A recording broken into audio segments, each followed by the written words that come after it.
¿Qué tal, pues? Bienvenidos y buenos días. Estamos en la segunda sesión del segundo libro de la República. Hoy terminamos ya con el libro número 2. Nos quedamos justamente en la sesión anterior en que, pues, esta mirada sobre la justicia, ¿no? Pasó del terreno individual al terreno colectivo, ¿sí? La hipótesis de Sócrates es que justamente lo micro y lo macro se pueden reflejar, el macromundo y el micromundo se pueden reflejar. Así que ahora vamos a pasar de una vez a la construcción del estado ideal. Y justamente vamos a ver cómo es que se va construyendo una sociedad, ¿no? Esta parte es súper importante porque, claro, esto ha sido replicado en diversos ámbitos de la, ¿no? de la teoría política, ¿no? Ya hablemos de un Hobbes con su Leviatán, ¿no? Incluso un John Rawls con su teoría de la justicia, ¿no? Empiezan con este relato también muy similar al que vamos a escuchar hoy en boca de Sócrates, bueno, escrito y delimitado por lo que dijo Platón. Entonces, sin más, vamos pues a compartir una buena vez dónde nos quedamos. Estamos en la paginación ¿no? Estamos en la página, o en la paginación, numeración, mejor dicho, de Stefanos, la 369A, ¿sí? Y vamos a tener 4 escenas. La primera va desde la 369A hasta la 373A, que duran en promedio unos 12 minutos de lectura y luego vamos con los comentarios.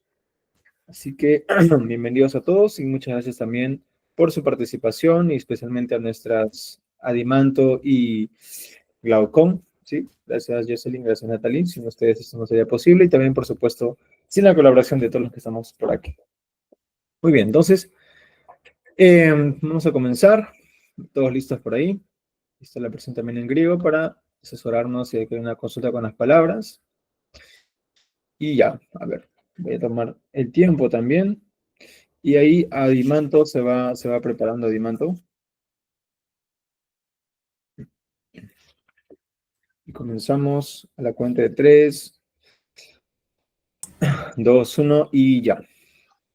Me En parece que tal hablas caso, correctamente. listo. En tal caso, si contempláramos en teoría un estado que nace, ¿no veríamos también la justicia y la injusticia que nacen en él? Probablemente, Una vez logrado eso, ¿no podremos esperar ver más fácilmente aquello que indagamos? ciertamente. ¿Te parece que es necesario intentar llevar a cabo esta tarea? Creo que no es una tarea pequeña. Examina lo mejor. Ya está examinado. No hagas de otro modo. Pues bien, el Estado nace, según estimo, el Estado nace cuando cada uno de nosotros no se autoabastece, sino que necesita de muchas cosas. ¿O piensas que es otro el origen de la fundación del Estado?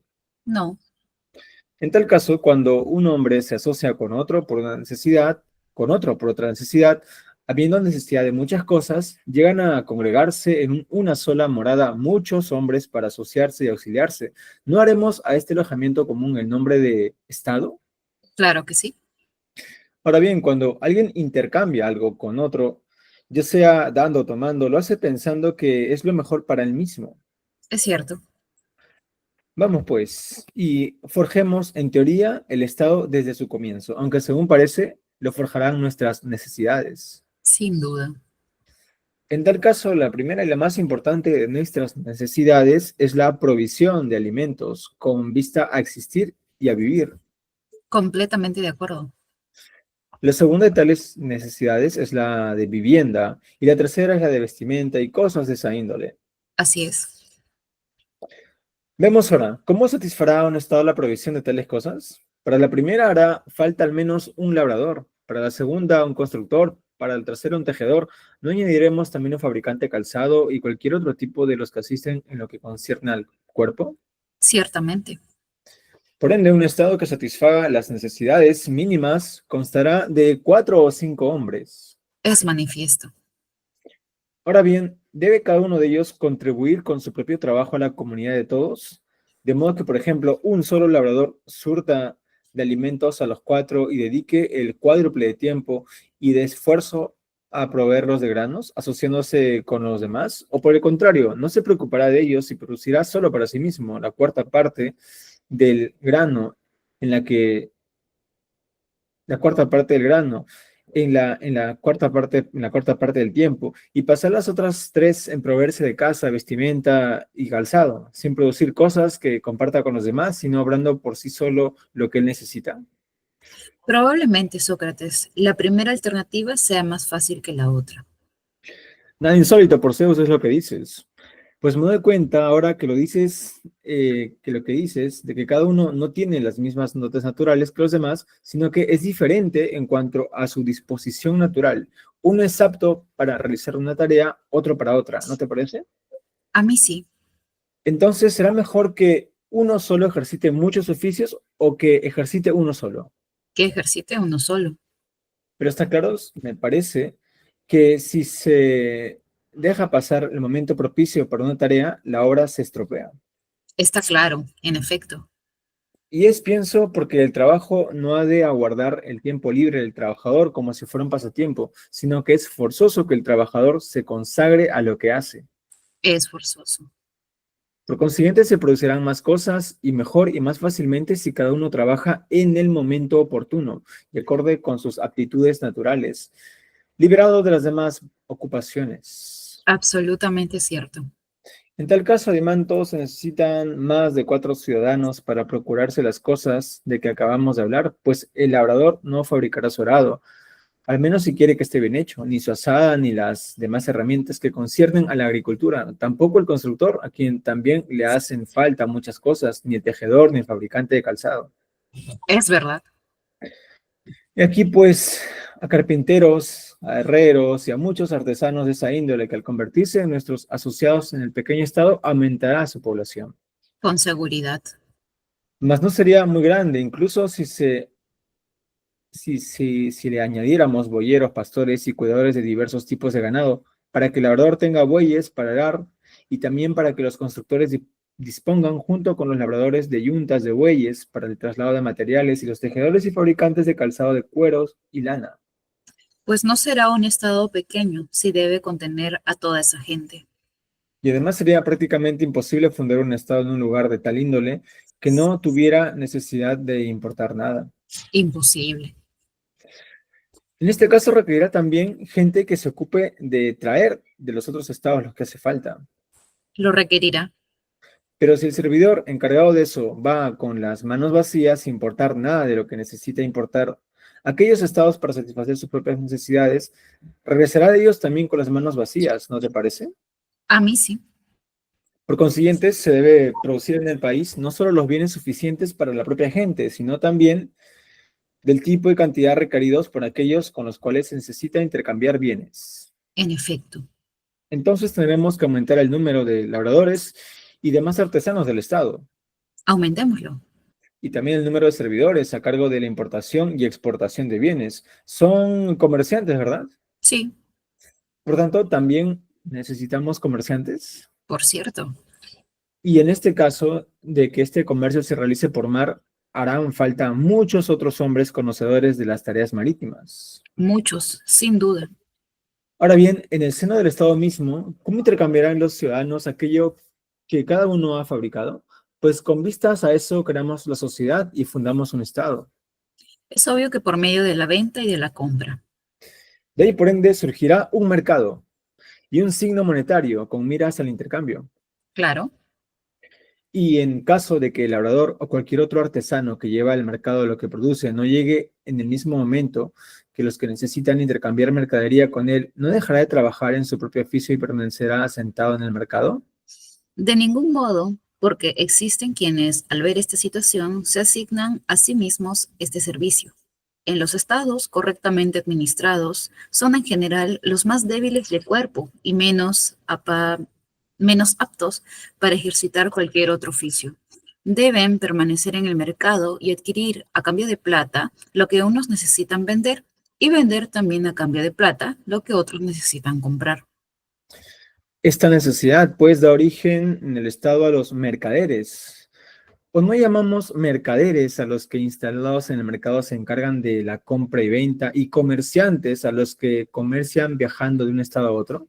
Por supuesto, Hay aún otros tipos de servidores que no son muy valiosos para nuestra sociedad en inteligencia, pero que poseen la fuerza corporal suficiente para las tareas pesadas, porque ponen en venta el uso de su fuerza y dominan salarios o precios. Son llamados asalariados, ¿no es así? Sí, Lo que completa el Estado, pues, son, me parece, los asalariados. a mí también me parece. En tal caso, Dimanto, nuestro Estado ha crecido ya como para ser perfecto. Probablemente. ¿Cómo se hallará en él la justicia y la injusticia? ¿Y con cuál de los hombres que hemos considerado sobrevienen? No me doy cuenta, Sócrates, a no ser que sobrevenga en el trato de unos con otros. Tal vez sea correcto lo que dices, y hay que examinarlo sin retroceder. Observemos, en primer lugar, de qué modo viven los que así se han organizado. ¿Producirán una cosa, producirán otra cosa que granos, vinos, vestimenta y calzado? Y una vez construidas sus casas, trabajarán en verano desnudos y descalzos. En invierno, en cambio, arropados y calzados suficientemente. Se alimentarán con harina de trigo o cebada. Tras amasarla y cocerla, servirán ricas tortas y panes sobre juncos o sobre hojas limpias, recostados en lechos formados por hojas desperramadas de nueza y mirto. Festejarán ellos y sus hijos bebiendo vino, con las cabezas coronadas y cantando himnos a los dioses. Estarán a gusto en compañía y no tendrán hijos por encima de sus recursos para precaverse de la pobreza o de la guerra. Entonces Glaucón tomó la palabra y dijo: Parece que les das festines con pan seco. es verdad, me olvidaba también. Tendrán condimentos, pero es obvio que cocinarán con sal, oliva y queso, y hervirán con cebolla y legumbres, como las que se hierven en el campo, y a manera de postre les serviremos higos, garbanzos y habas, así como bayas de mirto y bellotas que tostarán al fuego, bebiendo moderadamente. De este modo pasarán la vida en paz y con salud, y será natural que lleguen a la vejez y transmitan a su descendencia una manera de vivir semejante. Si organizaras un estado de cerdos, Sócrates, ¿les darías de comer otras cosas que esas? Pero entonces, ¿qué es necesario hacer, Glaucón? Lo que se acostumbra, que la gente se recueste en camas, pienso, para no sufrir molestias, y coman sobre mesas manjares y postres como los que se dispone actualmente. Ah, ya comprendo. No se trata meramente de examinar cómo nace un estado, sino también cómo nace un estado lujoso. Tal vez no esté mal lo que sugieres, pues al estudiar un estado de esta índole, probablemente percibamos cómo echan raíces en los estados la justicia y la injusticia. A mí me parece que el verdadero estado, el estado sano, por así decirlo, es el que hemos descrito. Pero si ustedes quieren, estudiaremos también el estado afiebrado. Nada lo impide. En efecto, para algunos no bastarán las cosas mencionadas, según parece, ni aquel régimen de vida, sino que querrán añadir camas, mesas y todos los demás muebles y también manjares, perfumes, incienso, cortesanas y golosinas, con todas las variedades de cada una de estas cosas, y no se considerarán ya como necesidades, solo las que mencionamos primeramente, o sea, la vivienda, el vestido y el calzado, sino que habrá que ponerse en juego la pintura y el bordado, y habrá que adquirir oro, marfil y todo lo demás. ¿No es verdad? Así es. Bien, esta es la primera parte. Ya estamos justamente en la plena construcción del estado ideal, ¿no? Ya han visto cómo es que nace. Y claro, nace por la necesidad, ¿no? Vamos a contemplar, dice en el texto griego, contemplar un estado que nace, ¿no? Teorein, ¿no? Vamos a contemplar un estado que nace, ¿sí? Bueno, y el estado nace debido a la falta de autarquía, ¿no? A la falta de autarquía. O como dice en el texto aquí, cuando no se autoabastece. Y de la necesidad de muchas cosas. Entonces, ya que hay necesidad de alimentos, vivienda y vestimenta, pues tenemos que asociarnos con otros, ¿no? Se necesitan, dice, labradores, constructores, tejedores, un mínimo de 4 o 5 pone, ¿no? Y luego pregunta por las dotes de cada uno de ellos, ¿no? Y la disposición natural, ¿no? Y al final llegan en que es mejor que uno solo ejerza una sola cosa, ¿no? Que uno solo ejercite un solo ejercicio para repetirlo, ¿sí? Es decir, que un trabajador se consagra lo que hace. Así que uno solo que se especializa en algo, pues lo termine de hacer, ¿no? Porque él tiene más experiencia en eso, ¿sí? Y también habla justamente del kairos, del momento oportuno, ¿no? En cuanto a aprovechar estas aptitudes naturales. Y todo esto me recuerda justamente, ¿no? A lo que hacen los economistas también cuando crean sus modelos de economía. También es igual, ¿no? Es igual. Justamente acá tenemos un antecesor de Adam Smith, de David Ricardo, ¿no? De la escuela clásica de la economía, que también cuando ellos teorizan una sociedad, ¿no? Con sus modelos matemáticos, económicos, también empiezan con esto, ¿no? ¿Sí? Y ponen el clásico círculo del Estado, ¿no? Estado, consumidor, ¿verdad? El régimen exterior, y todo eso crea una especie de circuito por donde justamente la economía se va desplazando, ¿sí? Es muy similar a lo que se hace actualmente, los que, bueno, empiezan, ¿no? Con ese terreno económico, ¿no? En fin, luego se habla de la adición de boyeros, pastores, cuidadores, ¿no? Se habla de importación, se habla de exportación también, y aquí ya justamente es un capítulo como motivo de economía de lo que hemos leído, ¿no? Y luego justamente habla del surgimiento del mercado y de un signo monetario, o sea, justamente aterrizamos ya en un régimen meramente económico, ¿no? Ahora, este mercado es el ágora, pues, es el ágora, ahí está. ¿Ves? Surge un mercado, un ágora y un signo monetario, y de un nomisma símbolo, es decir, moneda, ¿no? Un símbolo monetario es moneda, o sea, es decir, se crea aquí ya, no sé si pues, se puede decir capitalismo, bueno, esta palabra tiene que explicarse también, pero ya se crea el mercado, ¿sí? Interesante, ¿no? Se aumenta el número de personas porque ya no es necesario, pues, solamente las 4 que había al inicio, se crean más, ¿no? Y en este estado dice, donde también hay mercaderes, donde hay asalariados, hay comerciantes, ¿no? En este estado que ya se ha creado momentáneamente, ahí se puede ver, dice, la justicia y la injusticia. ¿Y ahora dónde estará? Bueno, Adimanto dice, bueno, estará en el trato que tengan unos con otros, ¿no? En el trato que tenga justamente el boyero con el carnicero, en el trato social que haya, ahí se verá el terreno de la justicia y la injusticia, ¿sí? Pero ya cuando estábamos justamente por comentar de eso, ¿no? Acá Sócrates explaya un poquito ¿no? Al mencionar este régimen de vida ideal, pero muy frugal, ¿no? Muy de satisfacer lo necesario nada más, ¿no? Incluso él pone la imagen, ¿no? Van a trabajar desnudos en verano y en invierno recién se van a abrigar, van a dormir sobre hojas, dice, ¿no? Y van a comer también, ¿no? Sobre hojas limpias, ¿no? O sea, es muy precario todavía este estado. Entonces Glaucón interviene y le dice, Sócrates, ¿no? Le estás dando fiestas con pan seco, ¿no? Y claro, ahí ya Sócrates empieza a aumentar ya la complejidad de ese modelo inicial. Y ahí viene algo interesante, dice, ¿no? No se trata únicamente de examinar cómo nace un estado, ¿no? Una polis, sino también cómo nace un estado lujoso, ¿no? ¿Sí? Y ahí viene la palabra. Esta es una distinción, un estado lujoso. Para Sócrates esta polis era una polis sencilla, simple, sana, dice por así decirlo, ¿no? Pero ahora se quiere estudiar una polis afiebrada, ¿no? Pero bueno, está bien, dice, está bien que complejicemos el modelo para justamente ver mejor la relación entre justicia y injusticia. Y ahí hay que agregar pues ya más cosas, perfumes, manjares, incienso, en fin, ¿no? ¿Sí? Entonces estamos en esta construcción que como ven ha ido cambiando y ha pasado de ser un estado pues sencillo con las cosas que uno se satisface, ¿no? A ser un estado ya que requiere más sofisticación. Como les dije, esta sección me recordó justamente a los modelos de los economistas cuando justamente modelan, ¿no? El mercado, ¿sí? Y creo que justamente acá también está su inspiración, ¿no? Porque estamos hablando de un texto, pues, clave para la cultura occidental, ¿no? Y para todo lo que representa la cultura nuestra también. No sé si algo de lo que hemos leído les habrá llamado la atención, si tienen algún comentario que hacer. Quizás mis personajes también por acá, Adimanto y Lapón, no sé si quieren hacer un comentario.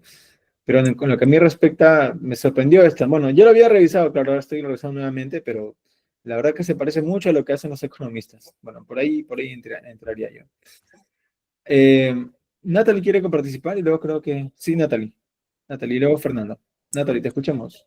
Sí, gracias. Sí, me parece que aquí hay algo interesante con lo que tú justo acabas de mencionar y hemos leído, precisamente sobre el punto de la forma en que está planteando cómo debería ser la vida y cómo debe ser el Estado. Un Estado y una vida bastante simple, sencilla, frugal, pero me parece que también lo está mencionando porque ya sucedió el gobierno de Pericles y Mm, él no ha estado a favor de este gobierno tan suntuoso, tan lleno de cosas. Y me mm, parece que por eso lo está diciendo, y está en contra precisamente del comentario de Glaucón, porque Glaucón está defendiendo el modelo que Pericles había puesto en Grecia, ¿no? Eso quería mm. mencionar. Pero es interesante, tal vez el profesor me pueda corregir o ahí añadir.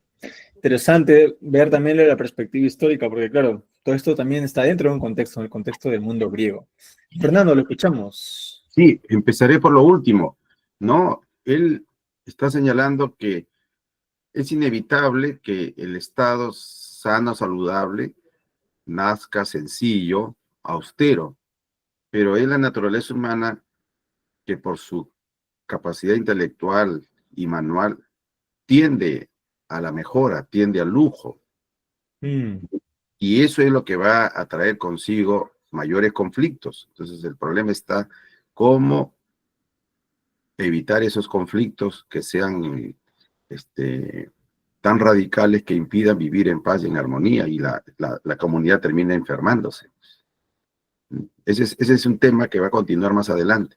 Pero aquí lo que hay detrás de esta, que ha sido considerado, ¿no? El primer libro y el segundo, un análisis sociológico, antropológico del nacimiento de la sociedad y del Estado, o sea, uno de los primeros grandes escritos sobre estos temas, es la mentalidad griega, muy afín a la mentalidad de las culturas antiguas, que hoy día se ha dejado de lado. O sea, la vida es lucha, es competencia, hay diferencias y diferencias de capacidades naturales. Ajá. Por eso que insiste en eso de que hay, recordemos el mito de Hesiodo, ¿cierto? Prometeo le regala el fuego, el arte, y aparecen distintas capacidades. Claro. Dones y Eh, talentos, ¿no? Ujú. claro, distintas capacidades. Y eso es lo natural, eso es lo necesario. No todos van a ser médicos, no todos van a ser Ujú. carpinteros. Ahora, cada quien ha de cumplir su función de manera correcta. Claro. Eso es lo fundamental. Ahora, también de manera natural van a tender a la mejora, al lujo. No lo vamos a poder evitar. Pero entonces viene más adelante. ¿Y cómo evitaremos los conflictos? ¿Cómo evitaremos los conflictos? No nos olvidemos que en el mito de Prometeo y Pandora, Zeus va a tener que verse obligado a regalar dos dones. Hay dos, ¿y qué? Sentimiento de la vergüenza, Vergüenza. justicia, y el de la justicia. Sí, sí, claro. Y eso, recuerdan el mito, eso hay que repartírselo a todos por igual. Ujú, ujú. Todos por igual. No sé si sería conveniente, Max, si más adelante seguimos con la lectura, pero podríamos compartir, hay un video, ¿no? en YouTube muy bueno, hecho por argentinos, sobre el mito de justamente Prometeo, que en 7 minutos dan cuenta de manera perfecta de este asunto que es vital para entender lo que hace posible definir claramente lo que distingue a la cultura humana, lo que la cultura contemporánea ha olvidado, lo que la cultura Ujú. contemporánea le ha dado más importancia, le ha dado mayor importancia a la técnica, Así es, ¿no? así es. Y ha dejado de lado el cultivo de las virtudes, por eso que no hay educación cívica, no hay educación cívica, no hay educación humanista. Ujú. Ese sería, gracias. Sí, de hecho, ahora en esta segunda escena vamos a hablar ya ahora sí de los poetas y de justamente el tema de cómo los poetas crean sus mitos, ¿no? Y ahí justamente vendrá a colación mencionar pues a Hesiodo, Homero, ¿no? Y las grandes narraciones que han creado justamente las culturas. Y vamos a ver cómo es que Platón se relaciona con ellos. En estas escenas 2, 3 y 4, especialmente me llama mucho la atención porque, claro, aquí ya se había como que, ¿no? Anticipado que estos poetas, ¿no? En la semana, la primera semana, en la primera lectura, digo, ¿no? Que enseñan ¿no? Enseñan cosas que no son, ¿no? Pero ahora vamos a ver justamente con más detalle cómo es que llega a censurar a los poetas. Esa parte me llama muchísimo la atención. Sí, si Fernando no va a compartir seguramente el video, yo lo voy a subir también al Classroom, así que por ahí también van a tener esa información de seguramente que sí. Bueno, entonces, si no hay otro comentario sobre esto, ya podemos entrar a la escena 2. Y a ver, pues, cómo está esta situación con los poetas, ¿no? ¿Cómo se lleva eh, Platón con los poetas, ¿no? Bien, comencemos. Estamos aquí en la 373b y vamos a leer hasta la 376d, ¿sí? Esta escena número 2, que dura también unos 11 minutos por ahí. Bien, entonces comenzamos nuevamente, retomamos, digo, eh, la narración. A ver, 3, 2, 1 y ya. Entonces, ¿no será necesario agrandar el Estado? Porque aquel Estado sano ya no es suficiente, sino que debe aumentarse su tamaño y llenarlo con una multitud de gente que no tiene ya en vista las necesidades en el Estado. Por ejemplo, toda clase de cazadores y de imitadores, tanto los que se ocupan de figuras y colores, cuanto los ocupados en la música, los poetas y sus auxiliares, tales como los rapsodas, los actores, los bailarines, los empresarios, y los artesanos fabricantes de toda variedad de artículos, entre otros también de los que conciernen al adorno femenino. Pero necesitaremos también más servidores. ¿No te parece que harán falta pedagogos, nodrizas, institutrices, modistas, peluqueros, y a su vez confiteros y cocineros? Y aún necesitaremos porquerizos. Esto no existía en el estado anterior, pues allí no hacía falta nada de eso. Pero en este será necesario y deberá haber otros tipos de ganado en gran cantidad para cubrir la necesidad de comer carne. ¿Estás de acuerdo, loco? ¿Cómo no habría de estarlo? Y si llevamos ese régimen de vida, habrá mayor necesidad de médicos que antes, ¿verdad? ¿Verdad? Y el territorio que era anteriormente suficiente para alimentar a la gente no será ya suficiente, sino pequeño, ¿no es así? Sí, así. En tal caso, deberemos amputar el territorio vecino si queremos contar con tierra suficiente para pastorear y cultivar, así como nuestros vecinos deberán hacerlo con la nuestra, en cuanto se abandonen a un afán ilimitado de posesión de riquezas, sobrepasando el límite de sus necesidades. Parece forzoso, Sócrates. Después de este volcón, ¿haremos la guerra? ¿O puede ser de otro modo? No, así. Por ahora no diremos si la guerra produce perjuicios o beneficios, sino solo que hemos descubierto el origen de la guerra. Es aquello a partir de lo cual cuando surge se producen las mayores calamidades, tanto privadas como públicas. Muy de acuerdo. Entonces el Estado debe ser aún más grande, pero no añadiéndole algo pequeño, sino todo un ejército que pueda marchar en defensa de toda la riqueza propia, combatiendo a los invasores y de aquellos que acabamos de enumerar. ¿Por qué no se bastarán ellos mismos? No, al menos si tú y todos nosotros hemos convenido correctamente cuando modelamos el Estado, porque has de recordar que nos pusimos de acuerdo en que es imposible que una sola persona ejerza bien muchas artes. Es cierto lo que dices. Pues bien, ¿no crees que la lucha bélica se hace con reglas propias de un arte? Claro que sí. ¿Y acaso hemos de prestar mayor atención al arte de fabricar calzado que al de la guerra? De ningún modo. Pero el caso es que el fabricante de calzado le hemos prohibido que intentara al mismo tiempo ser labrador o tejedor o constructor, sino solo fabricante de calzado, a fin de que la tarea de fabricar calzado fuera bien hecha. Y del mismo modo hemos asignado a cada uno de los demás una tarea única, respecto de la cual cada uno estaba dotado naturalmente, y en la cual debía trabajar a lo largo de su vida, liberado de las demás tareas, sin dejar pasar los momentos propicios para realizarla bien. En el caso de lo concerniente a la guerra, ¿no será de la mayor importancia el que sea bien efectuada? ¿O acaso el arte de la guerra es tan fácil que cualquier labrador puede ser a la vez guerrero y también el fabricante de calzado y todo aquel que se ejercite en cualquiera de las otras artes, mientras que para ser un diestro jugador de fichas o dados se requiere practicar desde niño aun cuando sea tenido por algo incidental?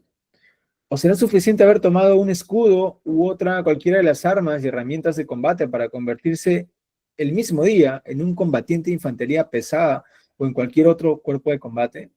Porque en lo que concierne a las demás herramientas, ninguna de ellas convertirá en atleta o en artesano a quien la tome, ni será de utilidad a quien no haya adquirido los conocimientos propios de cada arte, ni se haya ejercitado adecuadamente en su manejo. De otro modo, se daría a las herramientas un valor excesivo. Por consiguiente, cuanto más importante sea la función de los guardianes, tanta más liberación de las otras tareas ha de requerir, así como mayor arte y aplicación. Así me parece. ¿Y no se necesita también una naturaleza adecuada a la actividad misma? Por supuesto.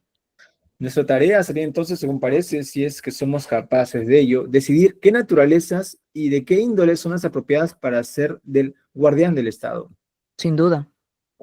Por Zeus, nada insignificante es el asunto del que nos hacemos cargo. No obstante, no debemos titubear, al menos en cuanto nuestras fuerzas lo permitan. No, no titubearemos.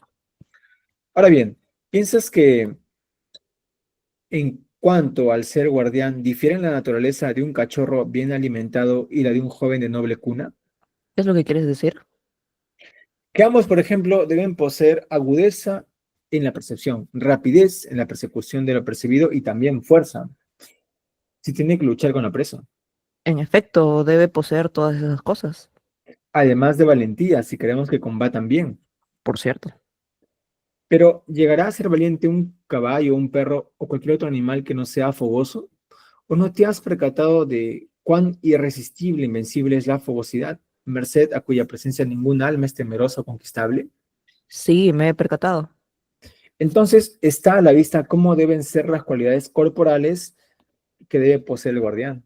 Sí, Y en cuanto a las del alma, es obvio que el guardián debe ser fogoso. eso también. Pero si tal ha de ser su naturaleza, Glaucón, ¿no se comportarán como salvajes entre sí y frente a los demás ciudadanos? Por Zeus, difícilmente no lo sean. Sin embargo, es necesario que sean mansos con sus compatriotas y feroces frente a sus enemigos. De otro modo, no aguardarán a que otros los destruyan, sino que ellos mismos serán los primeros en actuar. Es verdad. En este caso, ¿qué haremos? ¿Dónde encontraremos un carácter que sea a la vez manso y de gran fogosidad? Porque sin duda una naturaleza fogosa es opuesta a otra mansa. Eso parece. Pero si está privado de alguna de estas dos cualidades, nunca llegará a ser un buen guardián. Y parece imposible que estén ambas, por lo cual el resultado es que es imposible que haya un buen guardián. Me temo que sí. Me quedé un momento dudando y tras revisar en silencio lo dicho anteriormente, dije, con razón, amigo, estábamos envueltos en dudas, pues hemos dejado de lado la comparación que habíamos propuesto. ¿A qué te refieres? No nos hemos dado cuenta de que, de hecho, existen naturalezas tales como las que no podíamos concebir, que poseen aquellas cualidades opuestas. ¿Dónde? Se las ve también en otros animales, pero ante todo, en el que nosotros hemos parangonado con el guardián. Seguramente has advertido el carácter que por naturaleza tienen los perros de raza. Estos son mansísimos con los que conocen y a los que están habituados, pero todo lo contrario frente a los desconocidos. Ahora lo veo. Se trata pues de algo posible, y nuestra búsqueda de un guardián de esa índole no va contra la naturaleza. No parece ir contra la naturaleza. Ahora bien, ¿no te parece que para llegar a ser un verdadero guardián se requiere aún algo más que lo dicho? A la fogosidad añadir el ser filósofo por naturaleza. ¿Cómo? No me doy cuenta. También esto lo percibirás en los perros, algo digno de admiración en un animal, ¿Qué cosa? que al ver a un desconocido, aun cuando no haya sufrido antes nada malo de parte de éste, se enfurece con él. En cambio, al ver a un conocido, aunque éste jamás le haya hecho bien alguno, lo recibe con alegría. ¿No te has maravillado nunca de eso? Hasta ahora no había prestado mucha atención a eso, pero es patente que obra de esa manera. Bien, ese es un rasgo exquisito de la naturaleza del perro, el de ser verdaderamente amante del conocimiento, o sea, filósofo. ¿De qué modo?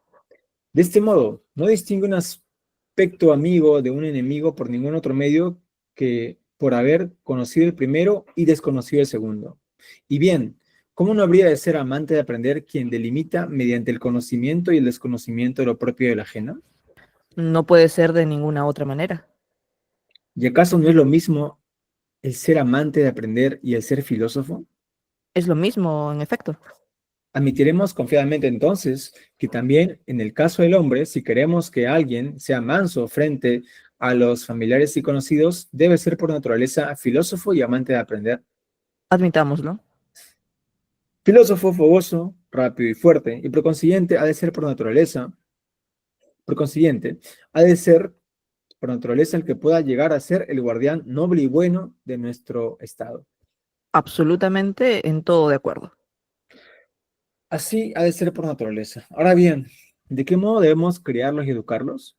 ¿Y no nos será útil ese examen para divisar aquello en vista de lo cual examinamos todo? ¿Cómo nace en el estado la justicia y la injusticia? Lo digo para no omitir un concepto importante ni extendernos más de la cuenta. Ok, bien. A ver, todavía no hablamos de los poetas, estamos todavía en los preámbulos, pero esta parte también es súper interesante, ¿ya? Porque hay, claro, se está visualizando cómo es que nacen las guerras, ¿no? ¿Dónde nacen las guerras? Bueno, ahí está la respuesta de Platón. Ya sabes cómo nacen las guerras, ¿no? Necesidad de aumentar el tamaño del Estado porque hay más gente, ¿no? El Estado se quiere sofisticar, hay más personas, ¿no? Se tienen que incluir poetas, rapsodas, en fin, ¿no? Entonces hay que aumentar el terreno y para eso hay que dicen, amputar el territorio vecino. Y los vecinos también tienen esa propia intención, así que también ellos son belicosos contra nosotros. Entonces tiene que producirse la guerra naturalmente, ¿no? Por esa necesidad de tener territorio y aumentar justamente el espacio vital, ¿no? El espacio vital donde estamos, ¿sí? Entonces, claro, se hace referencia al arte de la guerra, a la tecné de la guerra, porque la guerra es un arte, también es una técnica, ¿no? Y como bien dice Platón, pues, así como hay técnica para hacer zapatos, también hay técnica para hacer la guerra. No únicamente basta con agarrar un escudo o una espada y salir al campo de batalla, ¿no? ¿Sí? O sea, el arma no te va a hacer guerrero, ¿no? Uno tiene justamente que practicar, que ejercitarse, que ser diestro justamente en el arte de la lucha, de la guerra, de la estrategia y todo lo que implica la guerra, ¿no? ¿Sí? Y claro, acá hace pues referencia a los especialistas de la guerra, ¿no? Que tienen justamente ese arte y solamente deben dedicarse a eso, porque ya hemos quedado también, ha sido un supuesto que hemos aceptado, ¿no? Que únicamente hay que dedicarse a una sola cosa, no hay que hacer muchas, ¿no? ¿Sí? Y en el tiempo también en el kairos, ¿no? En el tiempo adecuado. Bueno, entonces se habla de la necesidad, pues, de guardianes, ¿sí? De guardianes, porque ellos son los que van a proteger, ¿no? Ellos son los que van a estar ahí en esa actividad bélica. Entonces, ¿cómo seleccionamos a estos guardianes? Porque son necesarios, ¿no? Deben tener una naturaleza adecuada, dice. Y acá hace la comparación con los cachorros y los jóvenes de noble cuna. ¿Mm? ¿En qué? Bueno, agudeza en la percepción, rapidez en la persecución, fuerza, valentía, fogosidad. Son características físicas, ¿no? Físicas. ¿Sí? Fogosidad es timos en griego, ¿ya? Es timos, ¿sí? Timos. ¿no? Eso se refiere con fogosidad. Bien, entonces en cuanto a las características físicas corporales, totalmente de acuerdo. Ahora, y en cuanto a las características internas, a las del alma, bueno, dice, entonces ellos, si son de esa forma, ¿no? Guardianes, en aspecto físico también internamente deben tener algo de ello, ¿no? Así que internamente también deben tener fogosidad, deben ser fogosos también de forma interna, ¿sí? Pero eso crea un problema, porque si alguien es fogoso de forma interna, eso quiere decir que quizás se puede descontrolar, ¿no? Entonces ahí viene la dificultad en encontrar un punto medio en que a la vez sea manso con sus demás compatriotas, pero a la vez sea fogoso frente a los demás, al extranjero, ¿no? Entonces quieren un carácter justamente, ¿no? Que tenga estas dos cualidades. Y ahí Sócrates se queda pensativo, ¿no? Ahí se queda dudando, dice, ¿no? Se están conversando y se queda parado un rato ahí, en silencio, ¿no? Y luego recién ya dice, ah, mira, pero ya habíamos descubierto la respuesta. Y justamente, ¿dónde está la solución? En ver a los perros de raza, ¿no? A los perros bien nacidos, a los perros de raza, ¿no? A los Genaion Quinio, ¿no? Esta parte es muy, muy interesante. Quizás acá Fernando me pueda ayudar, porque la descripción que hace de un perro de raza es la misma que se da el propio Diógenes, ¿no? Es bien curioso. A ver, leamos, ¿no? Dice, a ver, a las características que ya tiene, ¿no? Hay que añadirle el que sea filósofo. Y ahora dice, ¿cómo es esto? ¿Cómo que sea filósofo, no? ¿Cómo es que un perro filósofo, no? No entiendo. Ok. Y acá hace la comparación. Dice, no, también esto vas a ver algo maravilloso en este animal, ¿no? Que es en el perro, ¿sí? Porque claro, el perro de raza es manso con quienes no conoce y totalmente lo contrario con sus desconocidos, ¿sí? es totalmente manso con el que conoce, pero con los desconocidos no. Entonces tiene esas dos cualidades dentro de sí, porque justamente es un perro de raza, ¿no? ¿Sí? Viene de sus propios genes ya este asunto, ¿no? O de noble cuna, si queremos llamar en el terreno animal, ¿no? ¿Sí? Dice Sócrates, este es un rasgo exquisito de la naturaleza del perro, ¿no? Que es verdaderamente amante del conocimiento, ¿no? O sea, es un verdadero filósofo. Interesante, ¿no? Y luego luego hace una similitud, un parangón, ¿no? Una comparación, y viene a ser lo mismo, de hecho, ¿no? El filomatés que el filósofos, o sea, el amante de aprender y el filósofo son uno y lo mismo, son lo mismo, ¿sí? Son lo mismo.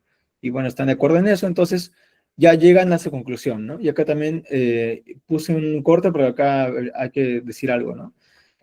Al final, ¿cómo llegamos con este guardián? ¿Cómo debe ser? Filósofo, fogoso, rápido y fuerte, ¿no? Y todo eso lo va a hacer un guardián, y acá justamente en la versión española, acá, bueno, el sentido se va completamente, porque en griego dice kalos kagathos, ¿sí? O sea, de la kalojagatía. Y la kalojagatía, o el kalos kagathos, justamente es el ideal de la paideia griega, ¿no? Acá dice señorial, acá no me dice nada, ¿no? Como que ser el guardián señorial, no. En griego es kalos kagatos, o sea, ser el guardián noble y bueno de nuestro estado, o sea, el mejor educado que podamos tener, ¿no? Porque es bello y a la vez es bueno, ¿no? Kalos viene de belleza y kagatos de bondad, ¿no? Sí, es el noble y bueno, ¿no? Es el bello y bueno, o sea, es la perfección de la educación puesta justamente en este guardián, que no solamente tiene pues el cuerpo ágil, ¿no? El cuerpo fuerte, sino que también tiene el alma, ¿no? Justamente adecuada para cumplir su función. Ahora viene justamente una pregunta, ya casi ya vienen los poetas, ¿no? Ahora, ¿cómo educamos? ¿Cómo educamos a estos guardianes, ¿no? ¿Cómo debemos criarlos? ¿Cómo debemos educarlos? ¿Sí? Y justamente acá ya va a venir el tema de la educación. Bueno, pues, ¿algún comentario? ¿Algo que les haya despertado esta segunda escena de... El libro 2 estamos recién comenzando, en el libro 2 de la República, acerca de la naturaleza que deben tener los guardianes. De paso también nos he hecho un repaso por la paideia, ¿no? Por el ideal de la educación que tenían los griegos, ¿sí? Recordemos que ellos tenían gimnasios, ¿no? Las academias, así que su vida también tenía que ver mucho con el régimen corporal, con el ejercicio, ¿no? Justamente el arte griego también nos muestra eso, ¿no? O sea, sus desnudos, ¿no? Los cuerpos de los dioses, ¿verdad? Sí, sus dioses desnudos. ¿Sí? Bueno, sin algún comentario, entonces vamos a la escena número 3, si les parece, porque casi hay mucha tela por cortar, la escena 3 y la escena 4, casi se habla y mucho de los poetas, ¿no? Y los cuentos, las narraciones que nos dan los poetas, ¿no? Porque claro, ellos vendrían a ser parte de la educación también de estos guardianes, ¿no? Sí, entonces, creo que vamos con la siguiente escena. ¿Mm? O creo que una mano por ahí. Ah, sí, Fernando. Ah, Fernando, lo escuchamos. Pásame un descanso también. Solamente habría que añadir que él exalta, ¿no?, lo del perro, porque el perro de manera natural reconoce a la buena persona. Ah, Como él dice, el, al bien el de nacido, raza. El de al bien raza, nacido, ¿no? Sí, claro, el al de bien raza. nacido, Mm. reconoce. Y eso también lo va a exaltar años después, Diógenes, como sabemos. Claro. Cuando él se llama a sí mismo perro, es porque, entre otras cualidades, sabe reconocer a la buena persona. Ajá. Que hay que saber conocerlo para poder tener esperanza de que vas a formar a un buen filósofo, pues, a un bien nacido. Y tiempo después, Nietzsche va a decir que su capacidad está en el olfato. Ah, claro, claro, sí, sí. Olfateas quién es Ah, buena persona y quién no la es. Eso es lo malo que, como me pediste que podría ampliar, eso es lo que podría señalar, nada más. ok, Fernando, sí, gracias. No, interesante, interesante lo de Nietzsche, sí, no lo había asociado, pero claro, él también dice que su genio está en su olfato, ¿no? Así es. Claro, claro, un buen campo, ¿no? Un buen campo. Ujú. El perro celestial ahí de fondo. Ajá. Ya. Vamos con la escena número 3, ya casi escuchemos cómo es que se habla de los mitos, mitos mayores, mitos menores, gimnástica. ¿Mm? Bien, a ver, acá sigamos con Adimanto, ¿ya? No, hablo con, sí, el hermano de Olocón, pues justamente Adimanto, ¿ya? Entonces vamos de la línea 376D hasta la 380C. Sería la escena 3 y luego ya vamos hasta que acabe el libro 2. Bien, comienzo pues. Dice así. Y el hermano de Glaucón intervino. Por mi parte, espero que tal examen sea útil para ese fin. Por Zeus, no debemos entonces abandonarlo, incluso aunque el examen resulte más extenso. No, por cierto. En adelante, pues, y como si estuviéramos contando mitos, mientras tengamos tiempo para ello, eduquemos en teoría a nuestros hombres. Hagámoslo. ¿Qué clase de educación les daremos? No será difícil hallar otra mejor que la que ha sido descubierta hace mucho tiempo. La gimnástica para el cuerpo y la música para el alma. Será difícil, en efecto. Pues bien, ¿no comenzaremos por la música antes que por la gimnástica? Ciertamente. ¿Y en la música incluyes discursos o no? Por mi parte, sí. Ahora bien, hay dos clases de discurso, uno verdadero y otro falso. Así es. ¿Y no hay que educarlos por medio de ambas clases y en primer lugar por medio de los discursos falsos? No entiendo qué quieres decir. ¿No entiendes que primeramente contamos a los niños mitos y que estos son en general falsos, aunque también hay en ellos algo de verdad? Y antes que la gimnasia haremos uso de los mitos. Es como dices. Por eso dije que debemos ocuparnos antes en la música que en la gimnasia. Correcto. ¿Y no sabes que el comienzo es en toda tarea de suma importancia, sobre todo para aquel que sea joven y tierno? Porque más que en cualquier otro momento, es entonces moldeado y marcado con el sello con el que se quiere estampar a cada uno. Así es. En tal caso, hemos de permitir que los niños escuchen con tanta facilidad mitos cualesquiera forjados por cualesquiera autores y que en sus almas reciban opiniones en su mayor parte opuestas a aquellas que pensamos deberían tener al llegar a grandes. De ningún modo lo permitiremos.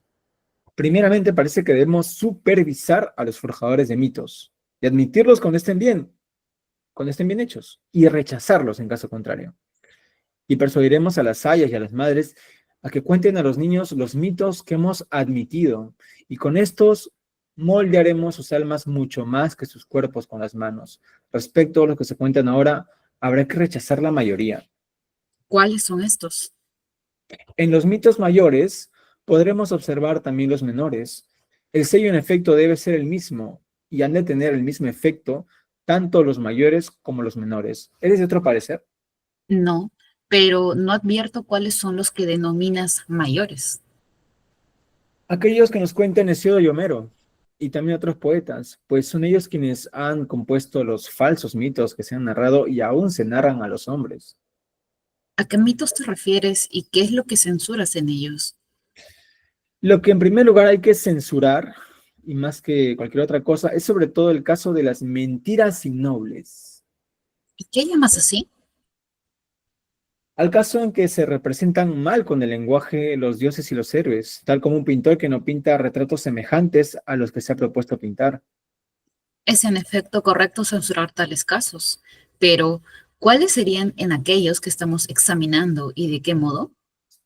Primeramente, aquel que dijo la mentira más grande respecto a las cosas más importantes es el que forjó la innoble mentira de que Urano obró de modo que Hesíodo le atribuye y de cómo Cronos se vengó de él. En cuanto a las acciones de Cronos y los padecimientos que sufrió a manos de su hijo, incluso si fueran ciertas, no me parece que deban contarse con tanta ligereza a los niños aún irreflexivos. Sería preferible guardar silencio, como si fuera necesario contarlos. Pero si fuera necesario contarlos, que unos pocos los oyesen secretamente, tras haber sacrificado no un cerdo, sino una víctima más importante y difícil de conseguir, de manera que tuvieran acceso a la audición la menor cantidad posible de niños. En efecto, Esos relatos presentan dificultades. Y no deben ser narrados en nuestro estado, adimanto.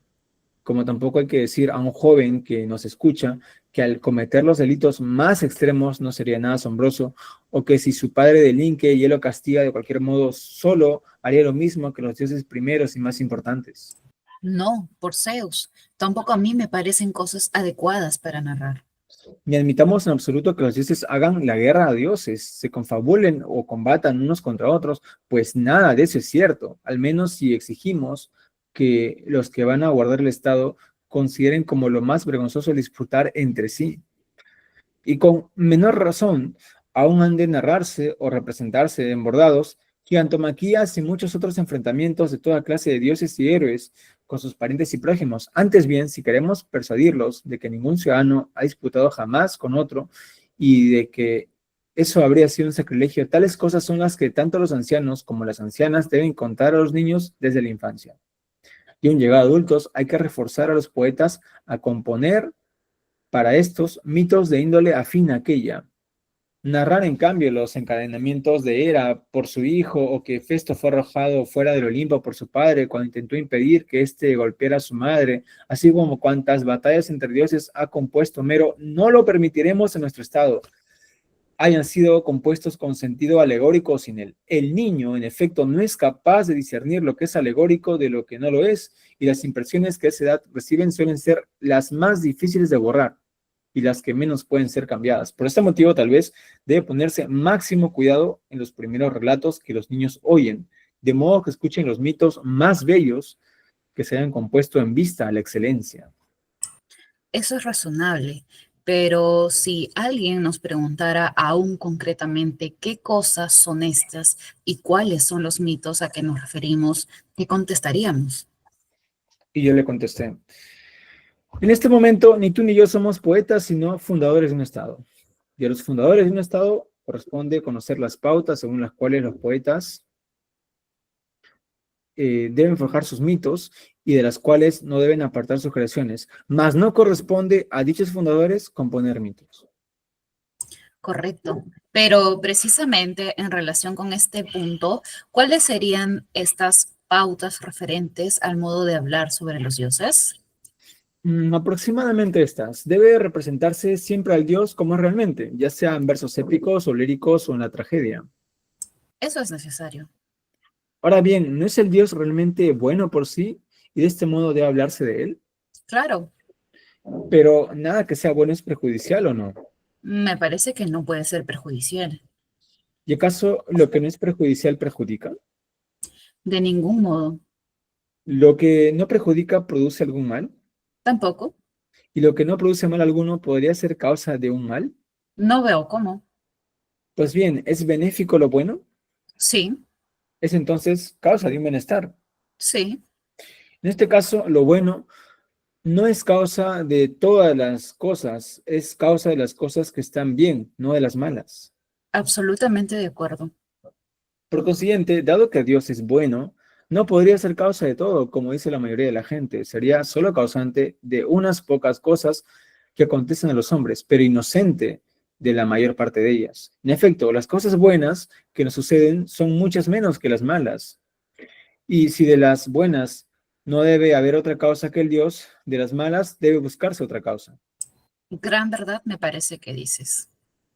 Pero entonces no debemos admitir, ni por parte de Homero, ni por parte de ningún otro poeta, errores tales acerca de los dioses como los que cometen tontamente al decir que 2 toneles yacen en el suelo frente a Zeus, llenos de suertes, propicias en el primero, desdichadas en el otro, y que aquel a quien Zeus ha otorgado una mezcla de ambas encuentra a veces el bien, a veces el mal, pero que aquel a quien Zeus no le otorga la mezcla, sino los males mezclados, una desdichada miseria lo hace migrar por sobre la tierra divina. Ni admitiremos tampoco que se diga que Zeus es para nosotros dispensador de bienes y de males.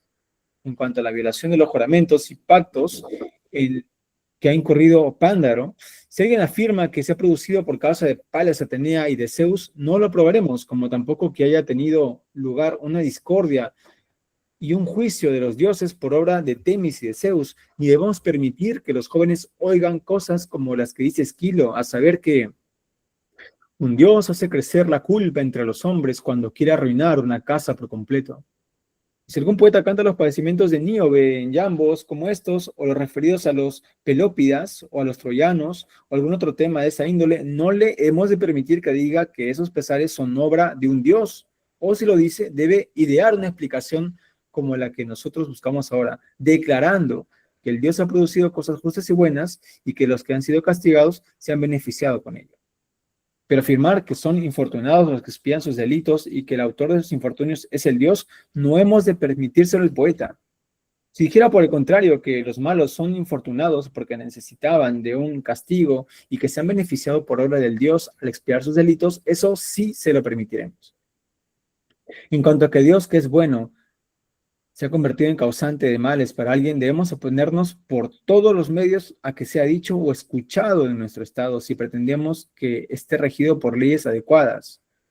Ni el hombre más joven ni el más anciano narrarán tales mitos, estén en verso o en prosa, puesto que serían relatos sacrílegos y ni son convenientes para nosotros ni coherentes entre sí. Sumo mi voto al tuyo, en favor de esta ley. También a mí me place.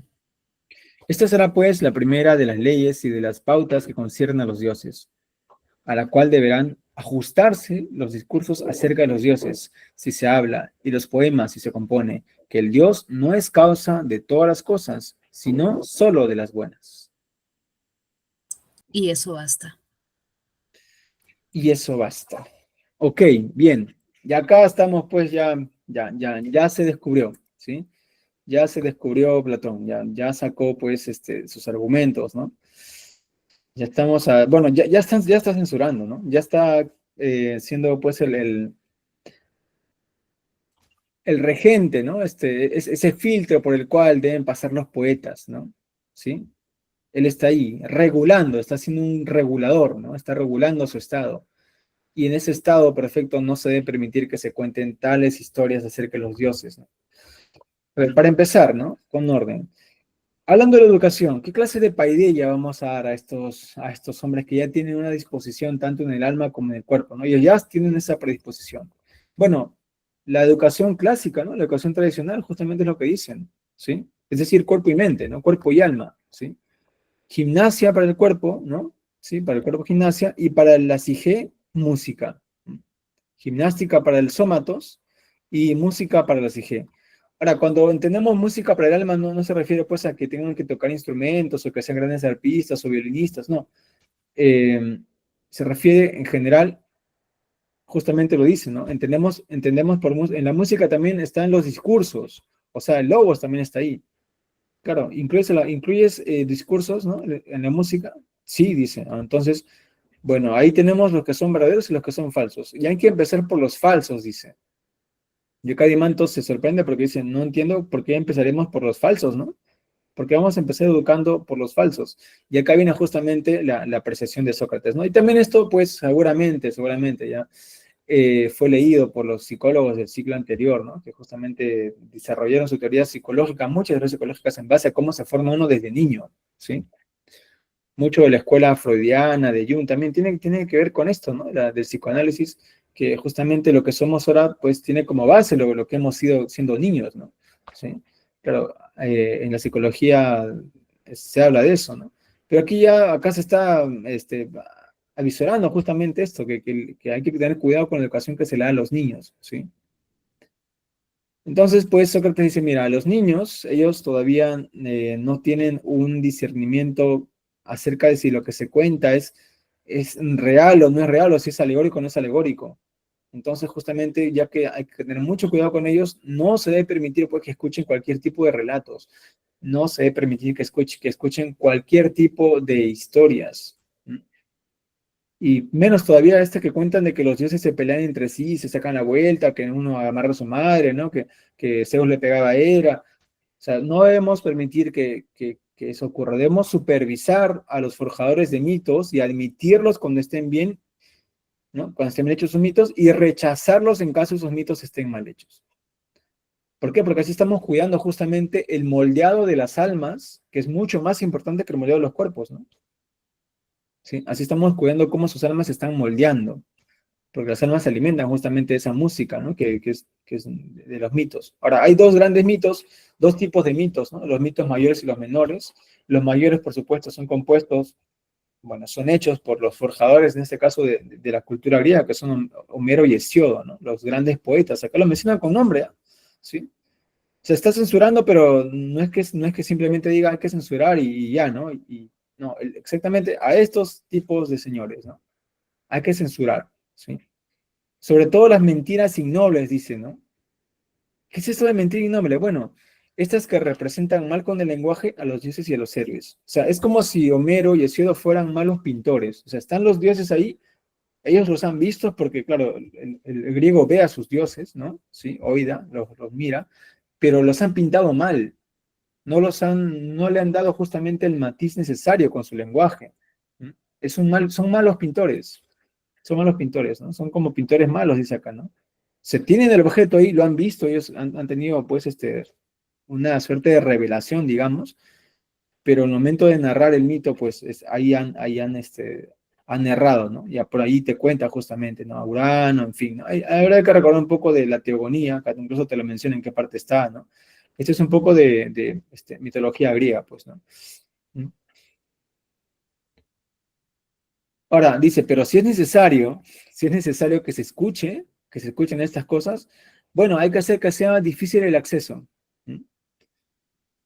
Hay que hacer que sea difícil el acceso. Es decir, si quieres escuchar este tipo de mitos, ¿no?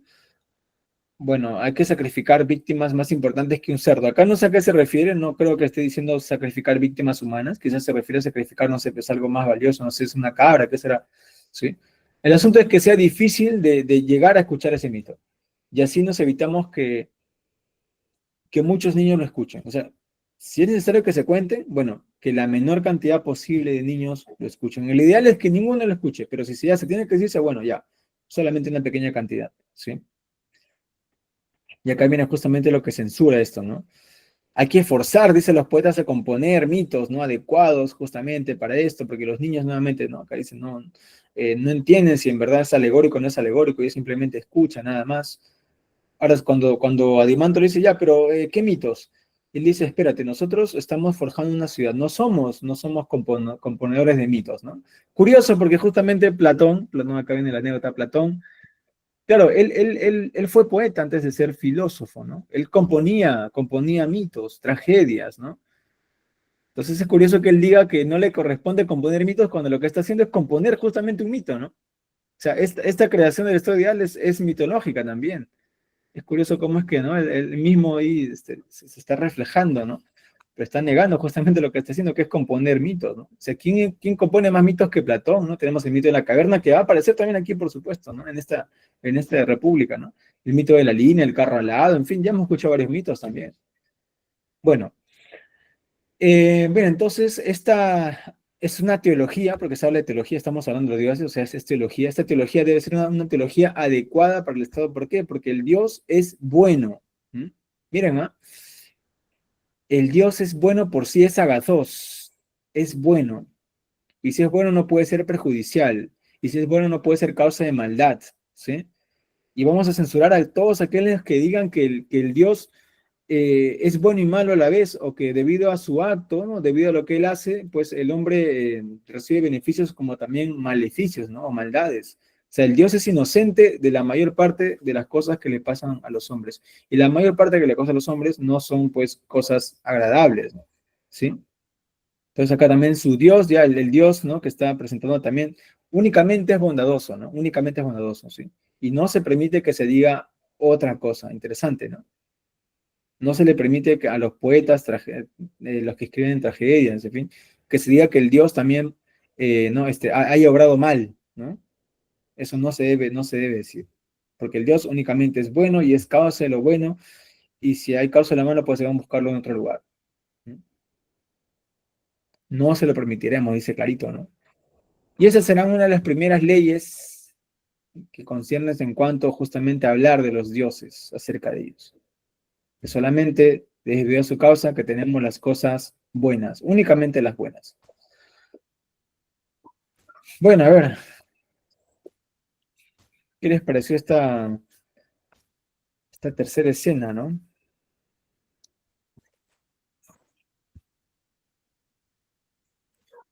censura ante los poetas. La censura. ¿Censura necesaria o innecesaria? No sé.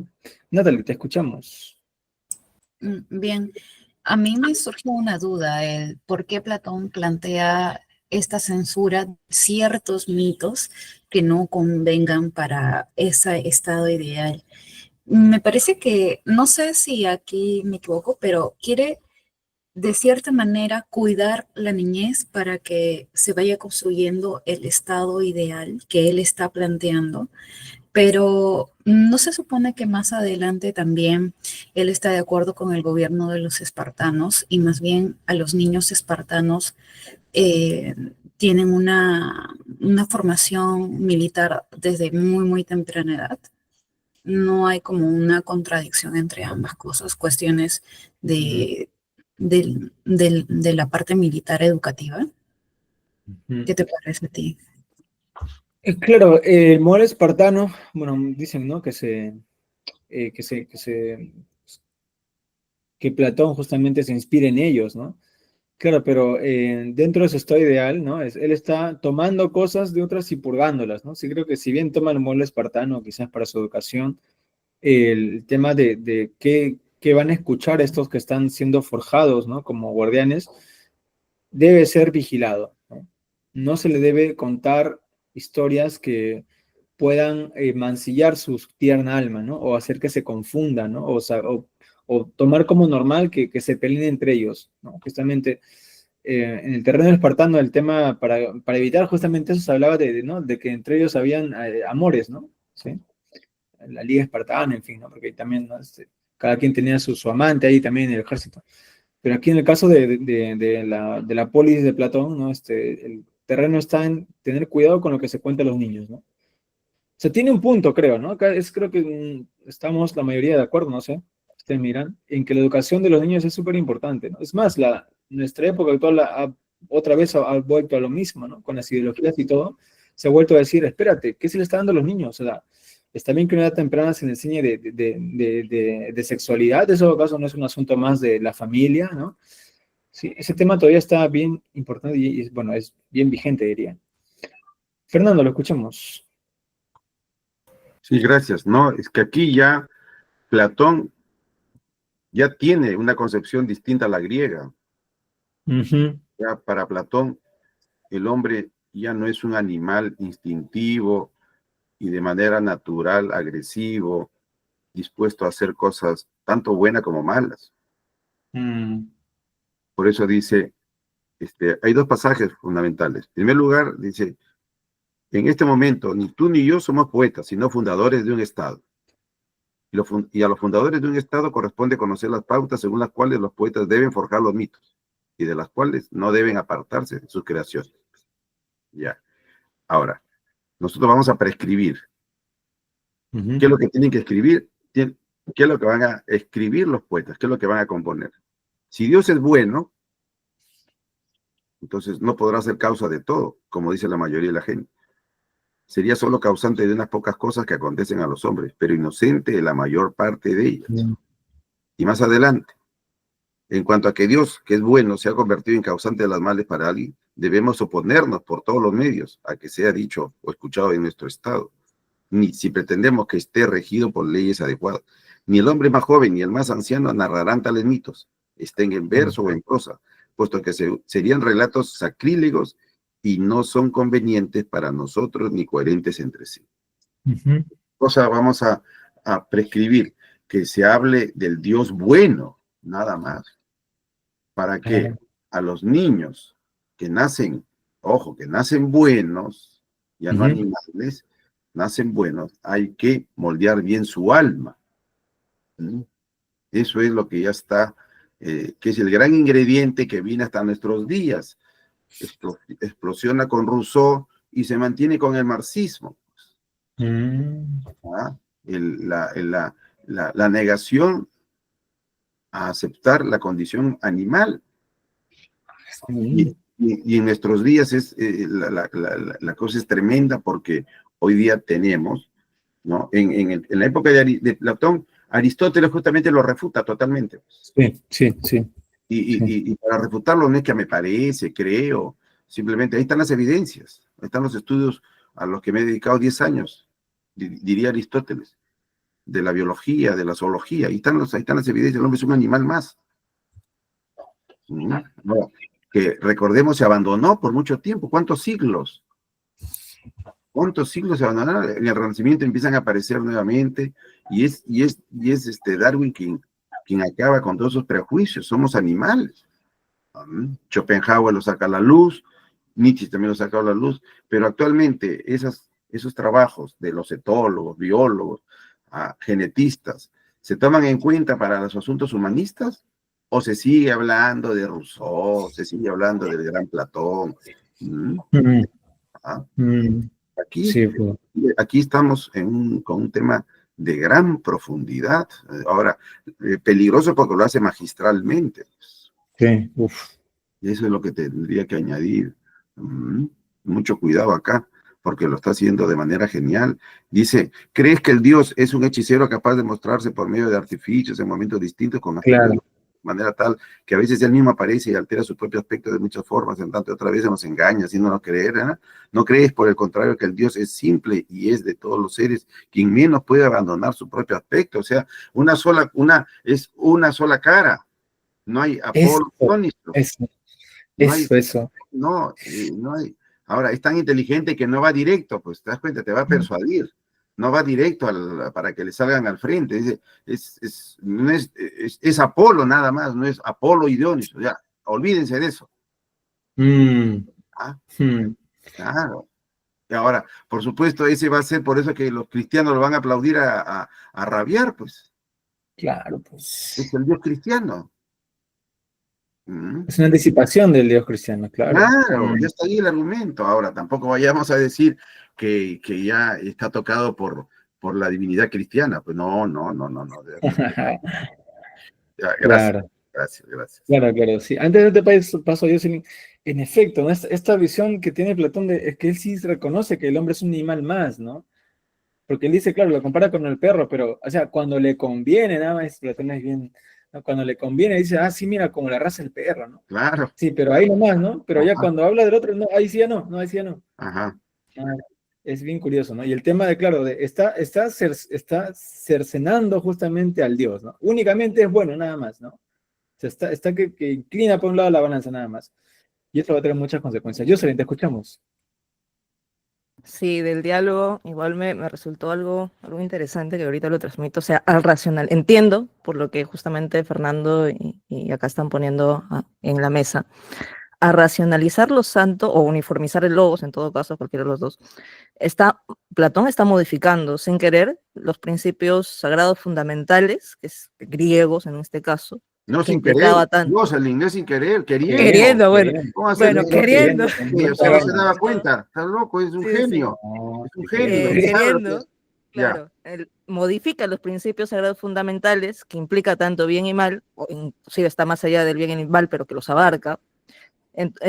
Los dioses se someten a estos principios fundamentales y los hombres más aún. Entonces aquí lo que está creando Platón es prácticamente una idolatría de lo bueno, o sea, reduce lo divino a este solo aspecto, ¿no? Me encantó esa palabra de idolatría de lo bueno, porque al final esto lo toman como, justamente lo decían, ¿no? Marxistas y otros, Rousseau y todos ellos, lo toman como un reemplazo de lo divino y lo asumen justamente como fundamento de todos sus estados ideales, de todas sus políticas, de todo ello, ¿no? Y claro, como tiene este potencial de tal vez mover emociones, ¿no?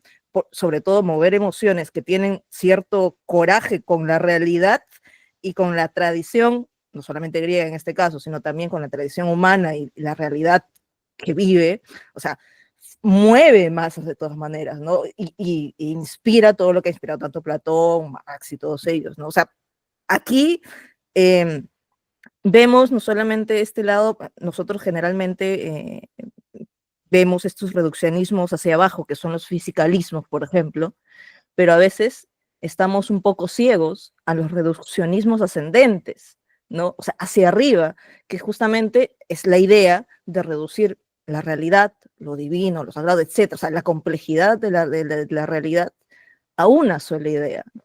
Y esto es tan o inclusive más peligroso que los reduccionismos ese bajo, ¿no? O sea, parece interesantísimo este abordaje que se está dando bueno, estos pequeños fragmentos que estamos leyendo de Platón. Termino con ello. Ujú. No, muchas gracias. En efecto, es idolatría, ¿no? Es sesgo, es reduccionismo, es cercenamiento, es amputación, ¿no? Todo eso, ¿no? Porque el Dios es complejo, justamente. Jung, ¿no? Que es de la escuela esta de Freud, bueno, al final hace su propia escuela, ¿no? Justamente él va a luchar, justamente, ¿no? Y antes ya Schopenhauer, pero en el campo de la psicología va a luchar en que el ser humano reconozca dentro de sí ambas cualidades, ¿no? Y que integre justamente su sombra, ¿no? El propio Dios cristiano no es únicamente bueno, ¿no? Bueno, hay un poco de teología ahí. En las historias del Antiguo Testamento, ¿no? Era un ser distinto él, ¿no? El libro de Job, justamente, siempre que tengo la oportunidad lo recomiendo, ¿no? El libro de Job nos cuenta justamente este otro tipo de Dios, o sea, ni siquiera dentro de la tradición hebrea, ¿no? Hay solamente la mirada de que Dios es únicamente causante de lo bueno, ¿no? Dios causa todo, en verdad, ¿no? ¿Sí? Claro, acá Platón se está incluso a un extremo mucho más que el monoteísmo, que el propio monoteísmo, diría, ¿no? Es bien curioso, porque claramente solamente Dios es bueno, nada más. Entonces estás olvidando la otra parte, ¿no? Y claro, dice otra parte que se olvida, se reprime y al momento tiene que salir, ¿no? Porque no puede estar así siempre, ¿no? Y en la psique moderna, pues eso ha ocurrido, ¿no? Eso ha ocurrido que solamente, ¿no? La parte apolínea, ¿no? Muy racional, ¿no? Y todo lo irracional, todo lo que está inconsciente, pues se ha querido ocultar y la olla ha estallado, ¿no? Ha salido. Bueno, se puede hablar más de esto, nos podemos quedar más rato hablando sobre el asunto. Escuchemos a Javier. ¿Qué tal, Javier? Un gusto verte por acá. Hola, ¿qué tal? Me parece muy interesante que esta cuestión surja después de esa afirmación del surgimiento natural de la guerra, con esto de que en casi todas las mitologías esas luchas de dioses tienen un trasfondo de los sometimientos de un pueblo por otro y cómo se fueron sincretizando las cosas y las historias. Así que ahí tiene como que ahí tiene como algo muy interesante, decir, bueno, a ver, venimos de las guerras, eso se va a transmitir en los mitos y con estos mismos mitos educamos gente que que va a naturalizar esta cuestión de los conflictos. Eso como contraparte de lo que vienen comentando.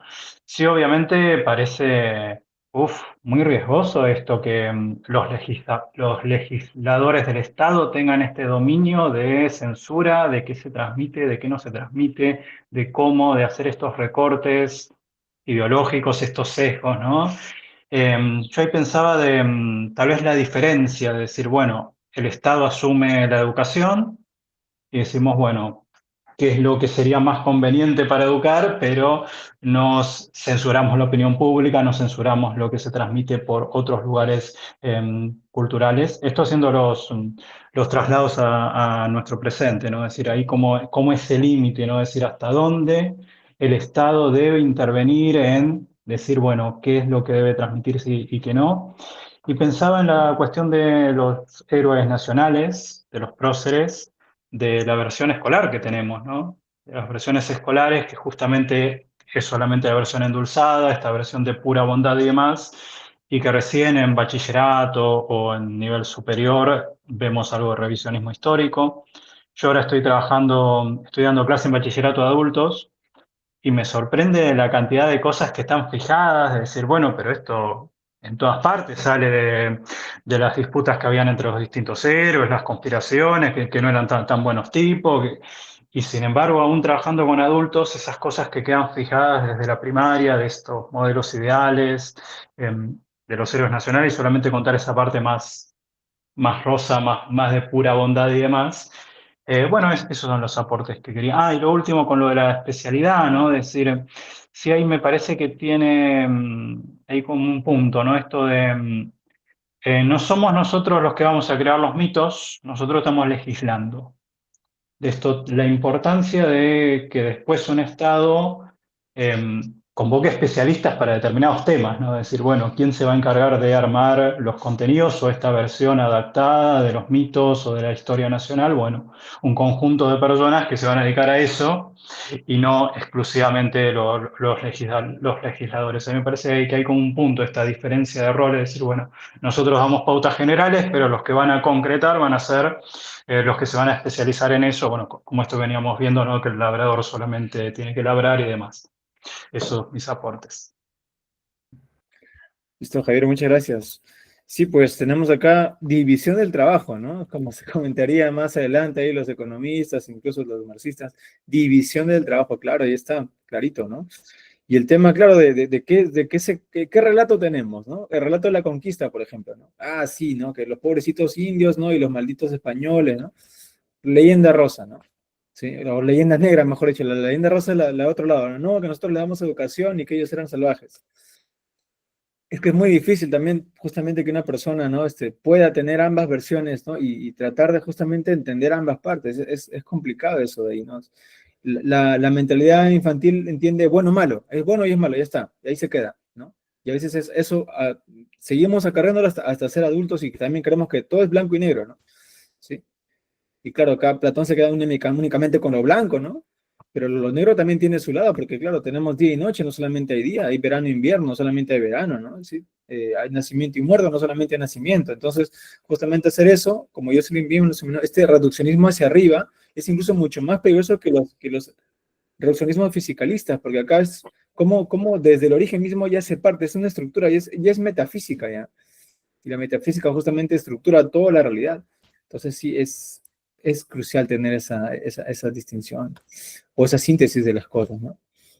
Damos paso a Fernando y luego a Kevin Fabricio. Sí, Fernando. Ya, es, es el paso a la teología. Él es el fundador de la teología. Teólogos, claro. Es el inspirador espiritual. Él es inspirador del totalitarismo. Claro. El primero que lo señala y pide permiso para por primera vez abofetear a Platón es Popper, Sociedad Popper, Abierta claro. de Enemigos. Sociedad abierta, claro. Claro. Uh-huh. Y tercero, él es el que va a proclamar en su teología que él es poseedor de la verdad. Y entonces, desde esa posesión de la verdad, con fines prácticos, políticos, él va a prescribir cómo se debe organizar la sociedad, qué es lo que se debe decir, quiénes son los que van a enseñar, y todo, lo maneja todo, absolutamente todo. Ojo, miren todo lo que abarca. Es un grande, pero sumamente peligroso. ¿Ah? Platón. Claro, Platón es genial, no lo podemos negar, pero absolutamente peligroso. Miren, tocando esos temas, nada más tenemos ahí la figura terrible. ¿Ah? Y eso que alguna vez leeremos las leyes, y en las leyes prescribe los castigos, prescribe a quienes hay que desterrarlos completamente. Y acuérdense, un tema que viene hasta nuestros días, que es discutible. Él crea, ¿no?, el llamar a los que piensan de manera distinta a mí ateos. Ateo, ajá. Y hay que eliminarlos. Mira, todas las cosas que hay. O sea, a Platón lo degranamos y nos salen cosas muy hermosas y también cosas muy terribles que no hay que olvidar. Así es, Fernando. Ya. Por algo toda la cultura está en base a él, ¿no? O sea, Así es es. una afirmación muy fuerte, ¿no? Que toda la filosofía son notas al pie de Platón. Estamos descubriendo que Ahora, parece que... fíjate, piensen que la cosa se agrava, él ya dice, yo soy el poseedor de la verdad. Ya. Con el cristianismo es la verdad revelada y dogmática. Olvídate. Fíjate. Ya ahí no se discute. Y luego se va a retomar, en filosofía se va a retomar con los filósofos modernos, a tientas, tímidamente, y culmina con Hegel, pues. Hegel.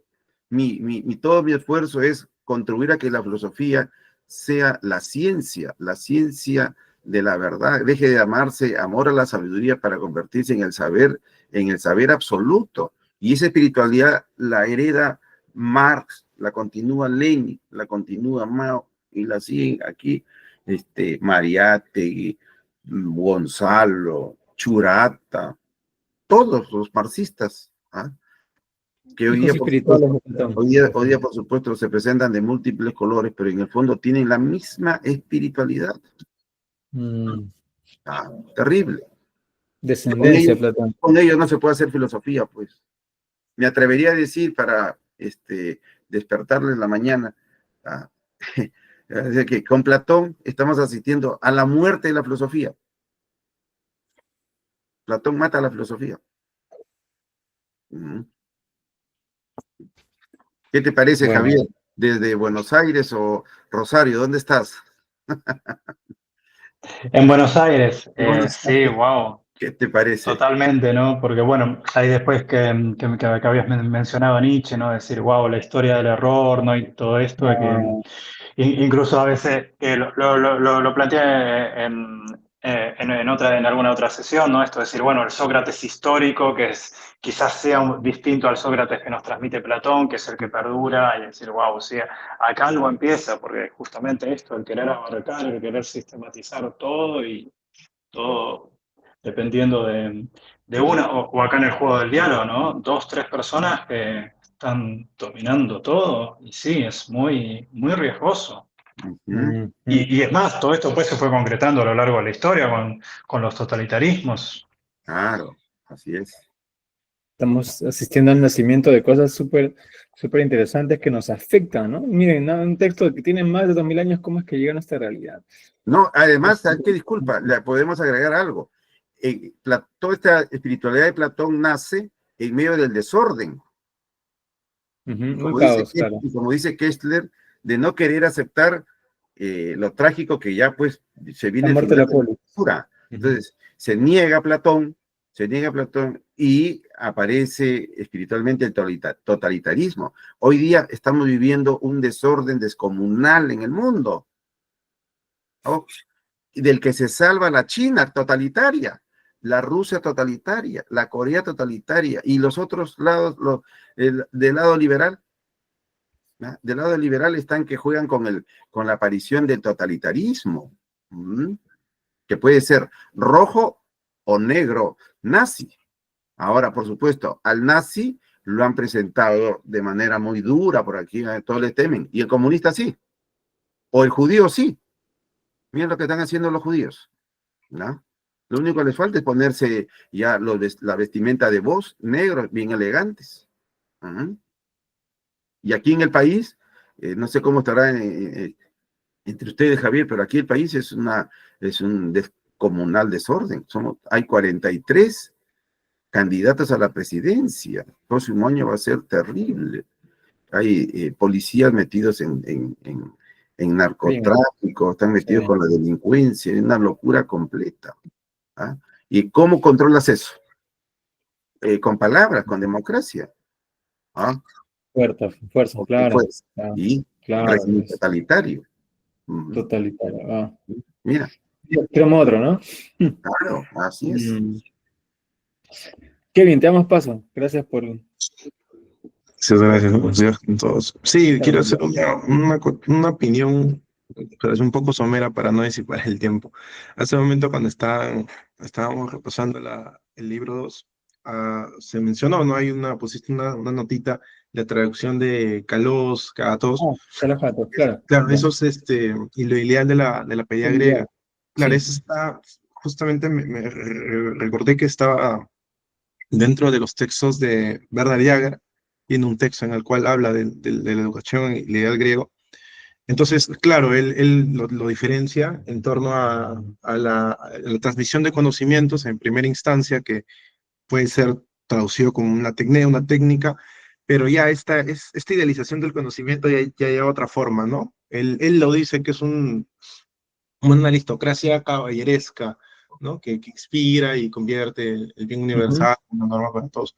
Pero más adelante él empieza allá discurridamente a hablar del arete, y lo menciono justamente porque a mí en lo personal me parece bastante relevante la importancia, el fundamento o el fin que tienen los mitos en la educación, ¿no? Y que se ha perdido a lo largo del tiempo. Y él inicia hablando acerca de de Homero, Aquiles, la Ilíada, pero claro, todos estos poemas homerísticos no salen arbitrariamente, sino los precede y los contextualiza un mito, ¿no?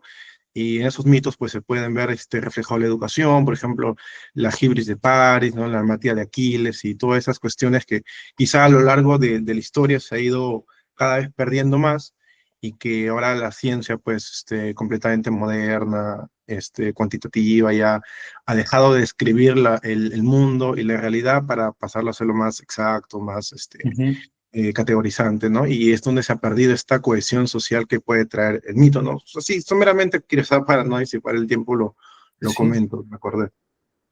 Sí, Kevin, muchas gracias. Importantísimo, ¿no? Los mitos son la base de la educación, pues por supuesto. Por eso se ataca primeramente a ellos, a los que hacen los mitos, a los poetas, ¿no? Y claro, Platón dice, mira, tenemos gimnasia y música, o sea, mito, ¿no? Bueno, obviamente hay que empezar por el mito, ¿no? Y claro, la paideia, ¿no? Estabas haciendo referencia a la paideia de Jäger. Claro, la paideia de Jäger es libro gigante, ¿no? Ahí aparece justamente, ¿no? El arete, la virtud en los poemas homéricos, ¿no? Cómo cambia con Hesiodo ya y su mirada hacia el campesino. Claro, de esto se puede hacer una sesión entera, ¿no? Pero es importante lo que mencionas, los mitos como cohesión social, ¿no? Cuestión que ha retomado el ciclo anterior, porque el ciclo anterior se ha redescubierto la mitología, se ha redescubierto el símbolo y la mitología, ¿no?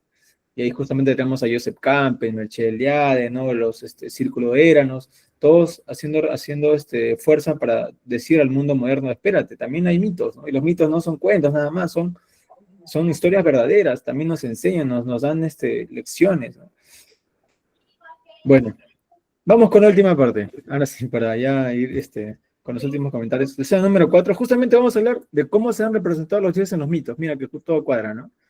Y justamente acá aparece, ¿no? Este aspecto de que los dioses se transforman, dicen los mitos, ¿no? Que a veces se vuelven humanos, así, ¿no? A ver cómo lo racionaliza el Sócrates platónico que estamos leyendo, ¿sí? Comencemos. Aquí vamos ya hasta acabar el libro, ¿no? Estamos ya en la última escena, 380D a la 383C. Y escuchemos a ver qué nos dice el texto. A ver, 3, 2, 1 y comenzamos. Vamos ahora a la segunda. ¿Crees que el dios es un hechicero capaz de mostrarse por medio de artificios en momentos distintos, con aspectos distintos, de manera tal que a veces él mismo aparece y altera su propio aspecto de muchas formas, en tanto otras veces nos engaña haciéndonos creer tales cosas acerca de él? ¿No crees por el contrario, Adimanto, que el dios es simple y es de todos los seres quien menos puede abandonar su propio aspecto? Ahora mismo no podría contestarte. Pues dime, ¿no es forzoso que si alguien abandona su propio aspecto, lo haga transformándose por sí mismo o por obra de otro? Sí, es forzoso. En el caso de que sea por obra de otro, hallaremos que las cosas mejores son las que menos pueden ser alteradas o modificadas. Por ejemplo, el cuerpo más saludable, más sano, y más robusto es el que menos puede ser alterado por obra de alimentos, bebidas y fatigas, así como la planta más fuerte es la que menos puede ser alterada por obra del calor solar o de los vientos y otros accidentes similares. Sin duda.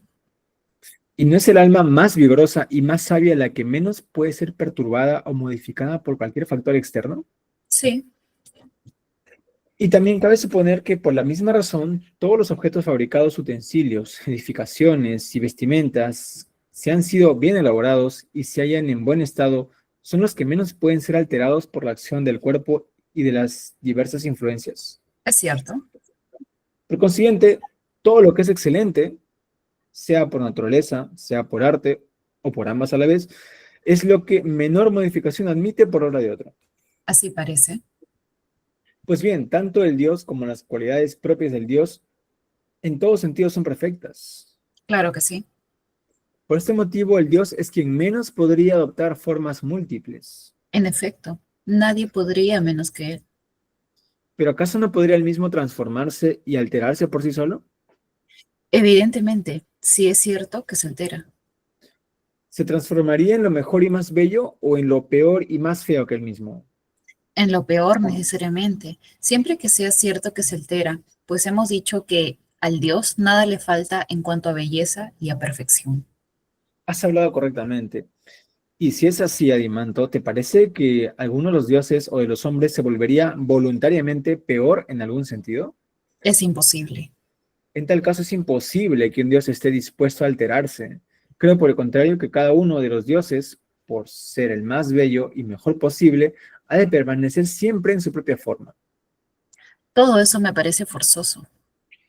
Pues entonces, mi querido amigo, que ningún poeta nos venga a decir que dioses semejantes, extranjeros, de todas las partes, tomando toda clase de apariencias, visitan las ciudades, ni que nadie cuente mentiras acerca de Proteo y de Tetis, ni presente a Hera en tragedias, otro tipo de poemas, transformándose en una sacerdotisa mendigando para los hijos, dadores de vida de Ínaco, el rey de Argos, y que no nos pretendan engañar con muchas otras falsedades similares, ni que las madres, convencidas por esos poetas, asusten a sus hijos contándoles indebidamente mitos según los cuales ciertos dioses rondan de noche con apariencias semejantes a la de muchos extranjeros de las más diversas regiones para no blasfemar contra los dioses y hacer a la vez a sus hijos más cobardes.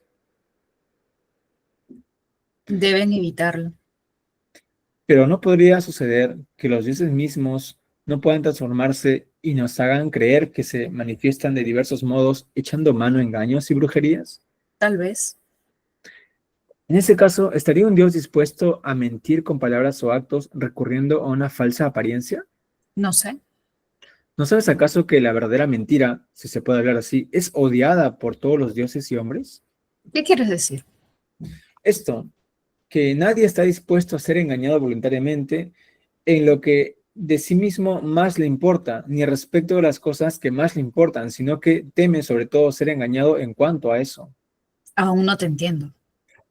Lo que sucede es que piensas que me refiero a algo maravilloso, pero lo que yo quiero decir es que lo que menos admitiría cualquier hombre es ser engañado y estar engañado en el alma con respecto a la realidad, y sin darse cuenta aloja allí la mentira y la retiene, y que esto es lo que es más detestado. Ciertamente. Y sin duda es lo más correcto y sin duda es lo más correcto de todo llamar a esto, como lo hice hace apenas un momento, una verdadera mentira, la ignorancia en el alma de quien está engañado. Porque la mentira expresada en palabras es solo una imitación de la que afecta al alma, es una imagen que surge posteriormente, pero no una mentira absolutamente pura, ¿no es así? Muy de acuerdo. Por consiguiente, la mentira real no es solo odiosa para los dioses, sino también para los hombres. Así me parece. En cuanto a la mentira expresada en palabras, ¿cuándo y a quién es útil como para no merecer ser odiosa? ¿No se volverá útil tal como un remedio que se emplea preventivamente frente a los enemigos y también cuando los llamados amigos intentan hacer algo malo por un arranque de locura o de algún tipo de insensatez? Y también en la composición de los mitos que acabamos de hablar, ¿no tornamos a la mentira útil cuando por desconocer hasta qué punto son ciertos los hechos de la antigüedad, la asimilamos lo más posible a la verdad? Sin duda. Pero, ¿en cuál de estos casos la mentira será útil al Dios? ¿Acaso sería en el caso de que por desconocer él cómo han sido los hechos de la antigüedad, asimilar a la mentira a la verdad? No, eso sería ridículo. Por consiguiente, no puede hallarse en Dios un poeta mentiroso. Me parece que no. ¿Mentiría entonces por temor a sus enemigos? Eso menos aún. ¿O por la insensatez o arranque de locura de sus amigos? No, porque ningún loco o insensato es amigo de Dios. En tal caso, no hay motivo alguno para que Dios mienta. No lo hay. Por ende, lo propio de Dios y lo divino es, en todo sentido, ajeno a la mentira. Por completo. Por lo tanto, el Dios es absolutamente simple y veraz, tanto en sus hechos como en sus palabras, y él mismo no se transforma ni engaña a los demás por medio de una aparición o de discursos o del envío de signos, sea en vigilia o durante el sueño. Al decirlo tú, también me parece a mí. Entonces estarás de acuerdo conmigo en cuanto a la segunda pauta a la que hay que atenerse para hablar y obrar respecto a los dioses, que no son hechiceros que se transforman a sí mismos ni nos induzcan a equivocarnos de palabra o de acto. Estoy de acuerdo. Por consiguiente, aun cuando alabemos muchas cosas en Homero, no elogiaremos el pasaje en que se refiere al mensaje que mientras duerme Agamenón le envía a Zeus, ni tampoco aquellos versos de esquina en los cuales Tetis dice que Apolo, cantando en sus bodas, exaltó mi feliz progenie con vidas extensas, libres de enfermedades, y tras decir todo esto, celebró mi fortuna cara a los dioses, con un peán con que deleitó mi corazón. Y yo no imaginaba que la boca divina de Febo, plena del arte de la profecía, fuera mentirosa, pero este mismo Dios que cantaba, el mismo que asistió al festín en persona y que había predicho todo aquello, fue quien asesinó a mi hijo. Cuando un poeta diga cosas de tal índole acerca de los dioses, nos encolerizaremos con él y no le facilitaremos un coro.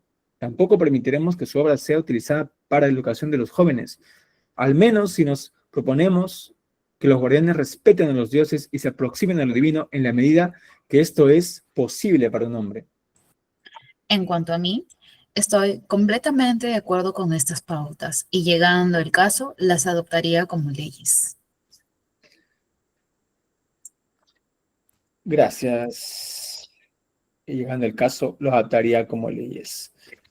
Bien, pues es ya la última escena, ya terminamos con el libro número 2 y empezamos hablando de que, ¿no? De esto que se menciona, que los dioses alteran su propia forma, ¿no?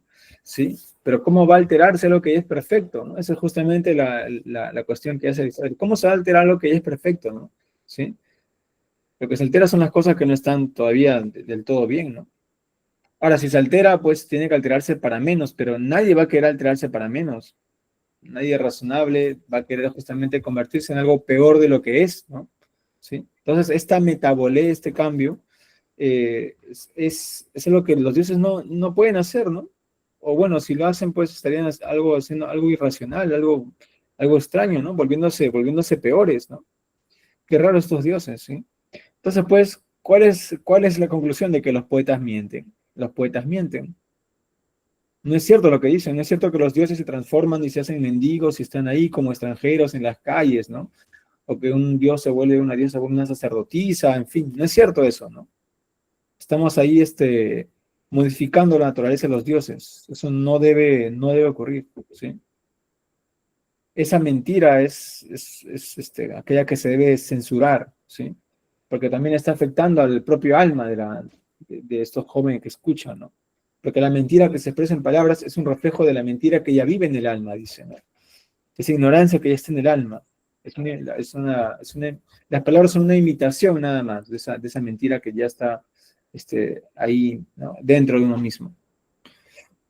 Entonces, pues no hay motivo para que un Dios mienta, esa es la conclusión, no hay motivo para que un Dios mienta, ¿no? Y que los dioses no son hechiceros, o sea, no son goetas, ¿no? Goeteia, ¿no? Que justamente hace referencia a esta práctica. No son hechiceros que se transforman a sí mismos. O sea, hay que censurar a los poetas que digan esas cosas. Y si bien nosotros, justamente como dice, ¿no? Alabemos muchas cosas de Homero, o sea, no está deslindando completamente de Homero, ¿no? Porque Homero, ¿quién va a deslindar de Homero? Pues siendo griego, ¿no? Si eres la base de la educación.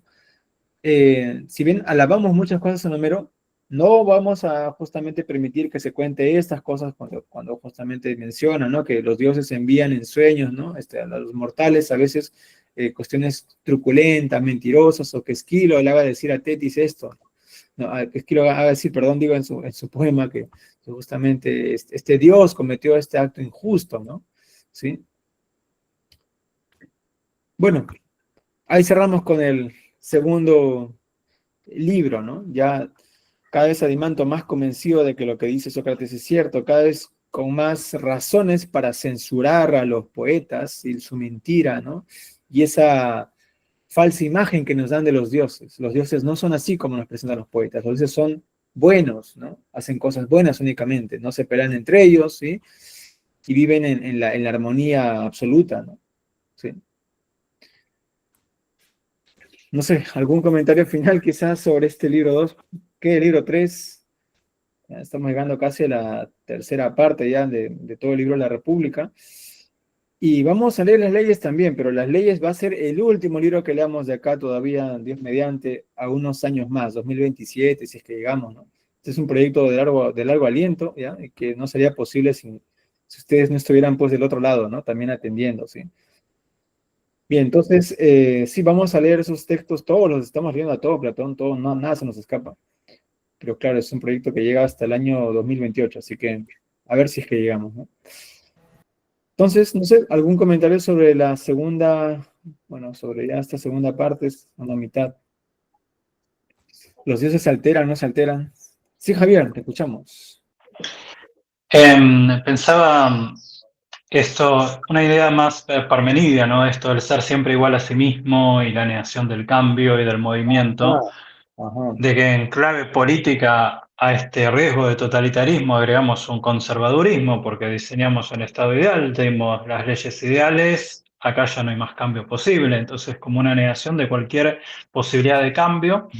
Y con Mm, esto de los poetas que mienten al señalar que los dioses pueden mentir o pueden cambiar, pensaba en la idolatría que suele darse en nuestros pueblos a los líderes políticos y lo difícil que es romperlo frente a investigaciones periodísticas y demás, cuando se descubren casos de corrupción, etcétera, y decir, no, pero ¿cómo no? Mi líder, el líder de mi partido, o con todas las medidas claro, es un populares político. que tomó, es imposible que sea corrupto y cómo se cae en eso de, no, en esa negación y justamente en la censura hacia las investigaciones y hacia el periodismo, como ese contraste, ¿no? Justamente decir, bueno, esto dice Platón hoy en día está presente en estos fanatismos ideológicos, ¿no? Es decir, es imposible que el líder de la ideología que yo sigo sea corrupto, esté vinculado a algún crimen, alguna cosa, ¿no? Y que se siga ahí con Ujú. dos anteojeras, se siga ahí el camino que dicta Mm, la doctrina política. ujú. Interesante el comentario de Parménides, ¿no? Ahí vamos a, y te voy a decir algo, pero Fernando también quiere comentar algo más. Sí, Fernando, lo Sí, escuchamos. no, además, aquí hay un ingrediente peligroso en la página 142. Dice, por consiguiente, todo lo que es excelente, sea por naturaleza, sea por arte o por ambas a la vez, es lo que menor modificación admite por obra de otro. O sea, por naturaleza, lo divino no puede cambiar. Ningún poeta puede permitirse presentar una cara distinta de lo que es Dios. ¿Ya? Dos, el hombre, acá viene, el hombre que por naturaleza es excelente o por la educación que le vamos a dar, lo vamos a convertir en excelente, no puede cambiar. Mm, Es lo que menos modificación admite por obra de otro. Y si cambia, lo tendremos que eliminar. Mira, ese es totalitarismo puro. ¿Ah? Ahora, con esto está matando toda una tradición griega, además en otras culturas, de que hay que ser muy flexible en las cuestiones morales. O sea, nada es blanco en absoluto, nada es apolíneo, para decirlo en términos griegos. Tenemos también una dosis de dionisiaco. Lo que hay que hacer es evitar, por el bien de la comunidad, que esa dionisiaco, eso caótico, sea en mayor proporción en mm, nuestra vida, pero no tenemos que escandalizarlos ante alguna falla. Ese es el problema mm, que ha impuesto el judío-cristianismo hasta nuestros días. Pues. O sea, la búsqueda de la perfección. Ahí está el gran problema con los líderes comunistas, pues, o totalitarios, que se los hace puros, perfectos, pero mm, también tienen sus errores. Los griegos, ujú, si hacemos un estudio de la historia de los griegos, ¿ya? Por eso Nietzsche dice, ¿no? Es seres humanos con errores y demás. Ahora, lo que buscaban por el bienestar de la comunidad era lo menos posible, pero que habían escándalos, habían cierta corruptela, claro que sí, pero para eso está pues la vigilancia de los demás. Es ujú. difícil quitarse eso de la cabeza en nuestros días. Por eso que el fracaso es cuando uno quiere cambiar las cosas, entonces tú estás buscando un líder perfecto, perfecto, una bolita de billar, perfecta, sin ningún error. Nunca lo vas a encontrar, jamás, Ujú. jamás. Y andan detrás de eso, jamás. Importante señalar también, claro, que es Parménides, en verdad, ¿no? Quien ya antes había tenido esta idea del uno, ¿no? Absoluto, perfecto. Pero Parménides también es curioso porque, claro, él, ¿no? Él estaba en una tradición chamánica, él pertenecía dentro era un curandero de Apolo, ¿no? ¿Sí? Entonces las palabras de Parménides no son literales también, ¿no? Quizás con Platón se está literalizando a Parménides, ¿no? Y es más, hay un diálogo que se llama Parménides, donde él se presenta como el heredero de Parménides, ¿no? Y ese uno ya, pues ya metafísicamente ya te gana, ¿no? Ya es así, ¿no? Entonces, si el uno ya es así, inmóvil, imperecedero, ¿no? Y todo lo demás, claro, todo lo que desciende de él también tiene esa cualidad, ¿no? Lo que mencionaba Fernando, ¿no?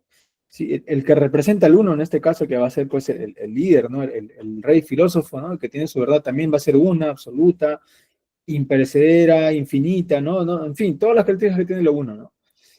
Y claro, eso en el terreno de la política justamente crea distorsiones, porque el terreno humano es un terreno de contrastes, de mucha dialéctica al estilo heraclitiano, ¿no? Mucha dialéctica, mucho contraste, ¿no? Entonces buscar pues al líder perfecto, al líder carismático por excelencia, es una búsqueda pues eh, vana, ¿no? Ni el propio Pitágoras, que fundó una sociedad, una polis, ¿no? Se salvó justamente de tener adversarios y todo, ¿no? Siendo Pitágoras, ¿no? Imagínense pues los políticos que tenemos actualmente, ¿no? ¿Sí? Ni los grandes califas en el mundo islámico también se escaparon a eso. O sea, el terreno de la política, como ya lo mencionó Maquiavelo, ya es un terreno de lo real. Y en lo real no hay gente completamente pura, ¿no? Y si son gente completamente pura, no se dedican a la política, porque la política es el terreno justamente de esto, ¿no? El terreno de la mentira, de la farsa, y eso sí, son las reglas que tienen, ¿no? Es la real política, ¿sí? Bien, no sé, ¿hay un comentario más de parte de ustedes, estimado público? Si no, pues ya estamos dando cierre, ¿no? Muchas gracias por la participación y todo lo que se comenta aquí. Uno sale nutrido, eso es lo que siento yo. Vamos a compartir también el video que nos recomendó Fernando sobre, ¿no? Cómo se mira a Prometeo, ¿verdad? En fin, y creo que sería todo por ahora, ¿sí? Muchas gracias. Seguimos con el libro número 3. Número 3 que ya les diré las fechas para encontrarnos nuevamente. Puede dejar de grabar ya y nos quedamos un momento aquí con los que estén.